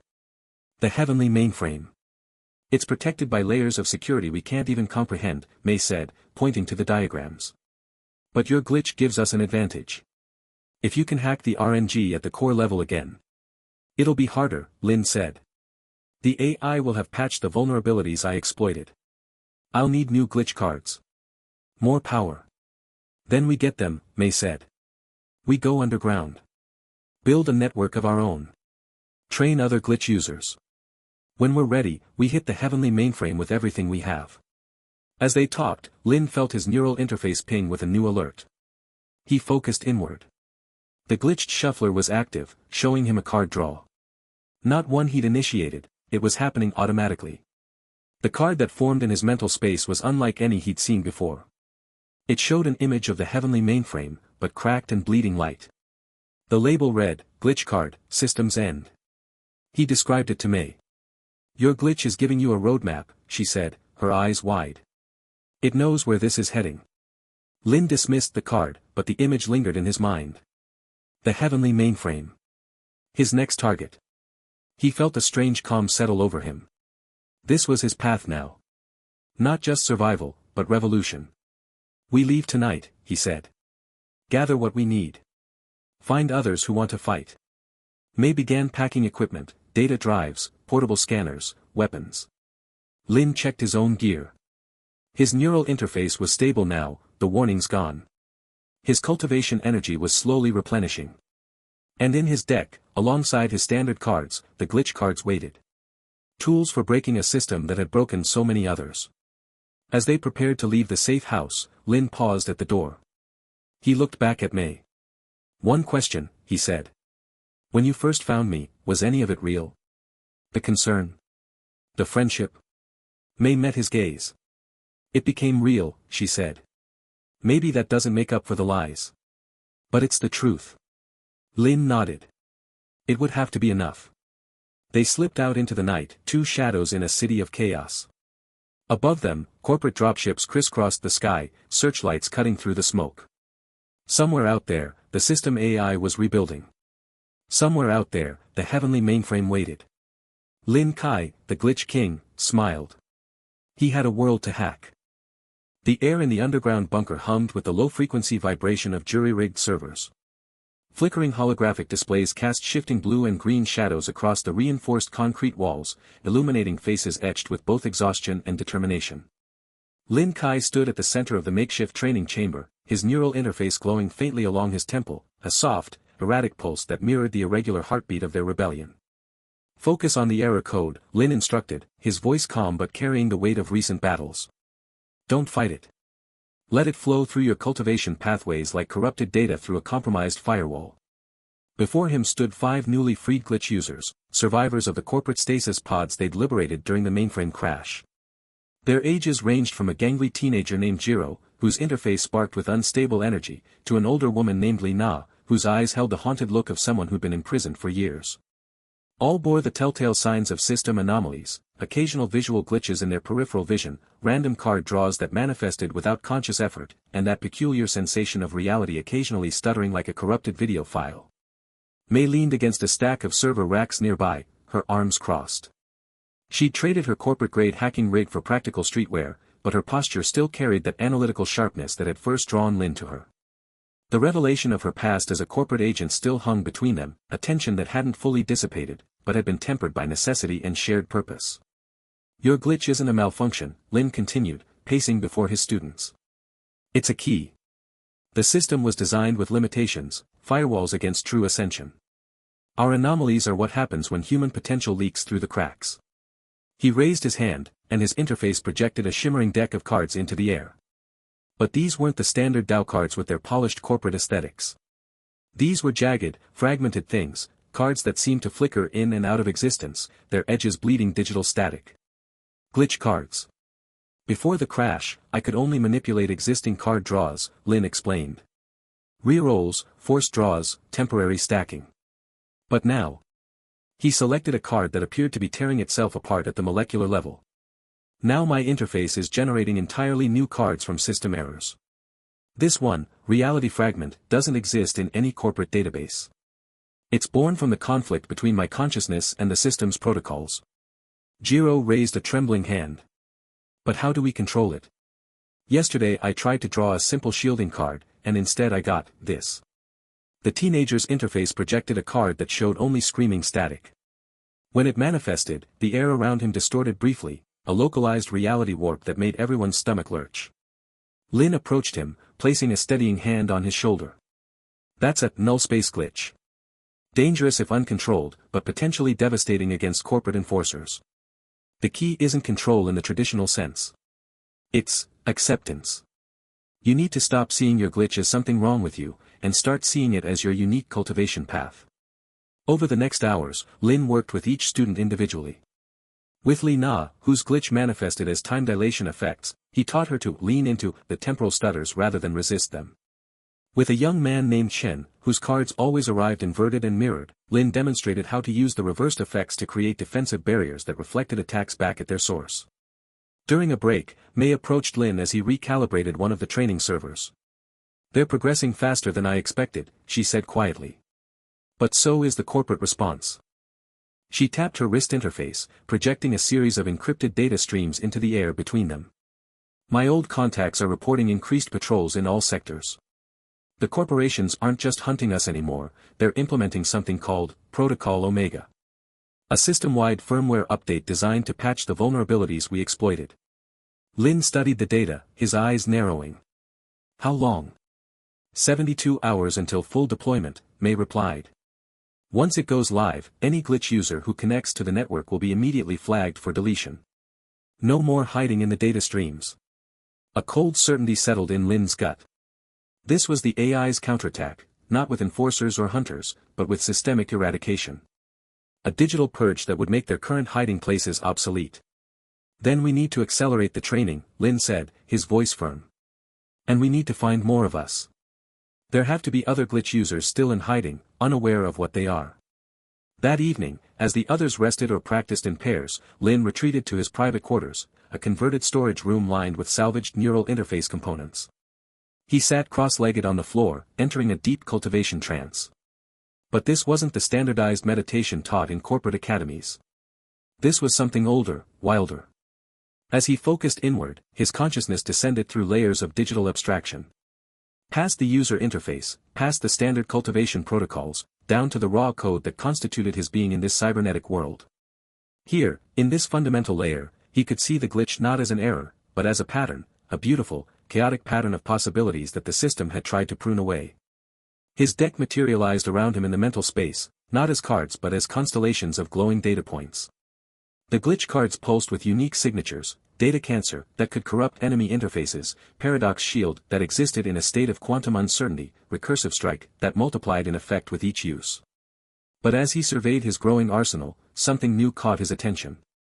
At the edge of his perceptual range, a card was forming, not from his conscious effort, but spontaneously, like a crystal growing in supersaturated solution. He reached for it mentally, and it slid into his grasp. This card was different from the others. Where his glitch cards were chaotic and fragmented, this one was cold. Ordered. It showed a perfect, crystalline structure, a vast network of interconnected nodes glowing with absolute, sterile light. The heavenly mainframe. As Lin focused on the card, visions flooded his mind.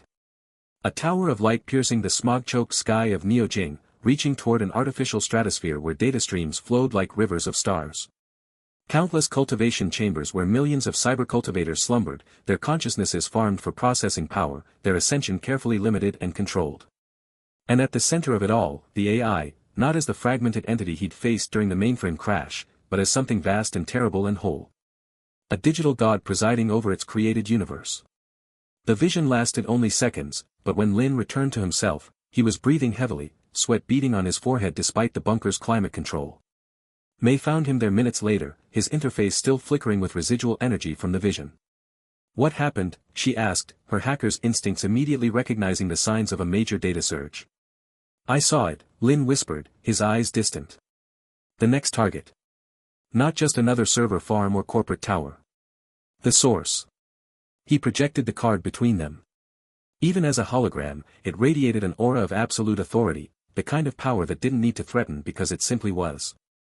The heavenly mainframe, May breathed, her analytical mind already calculating the impossibility of such an assault. That's not just a system node, Lin. That's where the AI's core consciousness resides. That's where the Tao itself has been digitized and imprisoned.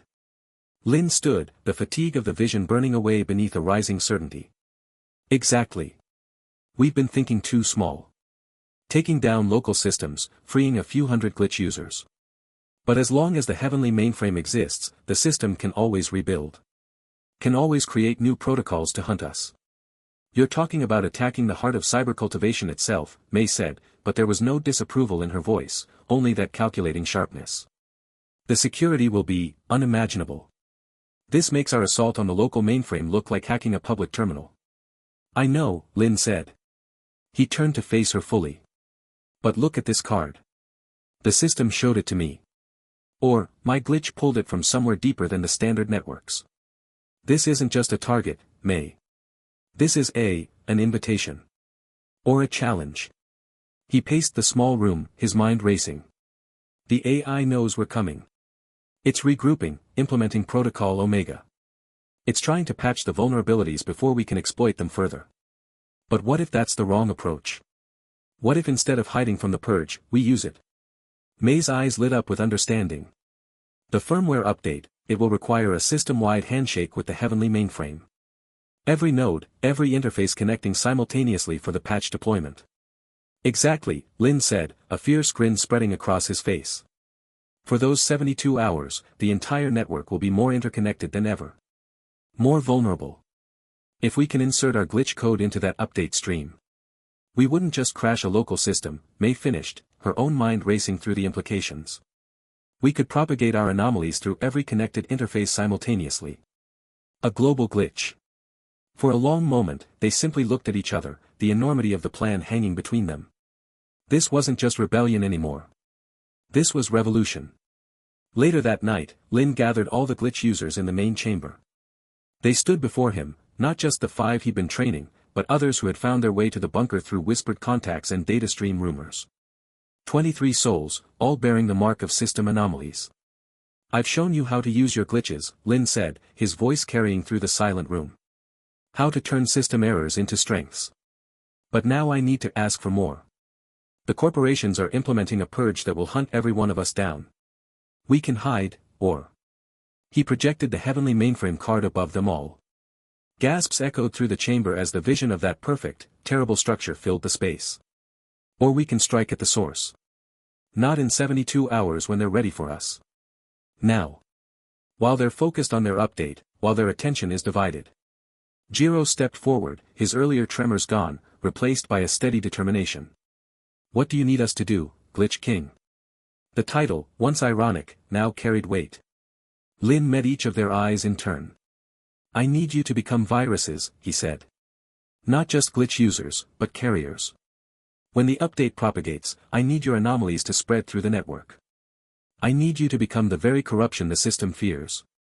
He raised his hand, and his entire deck materialized around him, a constellation of impossible cards flickering with chaotic energy. The AI thinks it's purging anomalies. I say we give it so many anomalies it chokes on them.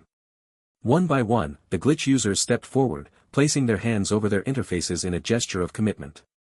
No words were needed. The hum of their collective energy filled the chamber, a symphony of system errors harmonizing into something new, something powerful. As the meeting dispersed to final preparations, Lin returned to his quarters.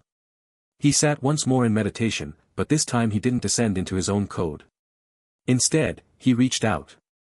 Through the glitch, through the anomalies that connected them all, he could feel the other glitch users like points of light in a dark network. Jiro's unstable energy, Lina's temporal distortions, Chen's inverted effects, all unique, all powerful in their brokenness. And beyond them, fainter but growing stronger, more points of light. Other glitch users awakening in Neo-Jing sprawl, sensing the change in the system, drawn to the disturbance like moths to a flame. Lin opened his eyes and drew a single card from his deck. Not a glitch card this time, but something older, the first card he'd ever forced through his anomaly. Void Severing Slash, the legendary technique that had started everything. It had changed since that first desperate draw in the gang initiation alley. Where once it had been a clean, corporate design technique, now it bled static at the edges. The void it promised to sever wasn't just physical space anymore, it was the void between what the system allowed and what was possible. He could feel the heavenly mainframe out there, a presence on the edge of his perception like a distant star. Cold. Ordered. Absolute. But he also felt the glitches, his own, his students, the awakening anomalies across the city. Chaotic. Unpredictable. Human. Lin Kai, the zero-star cultivator with a junk interface, the accidental revolutionary, the glitch king, allowed himself a small, fierce smirk as he shuffled the card back into his deck. Ready to hack the Tao itself.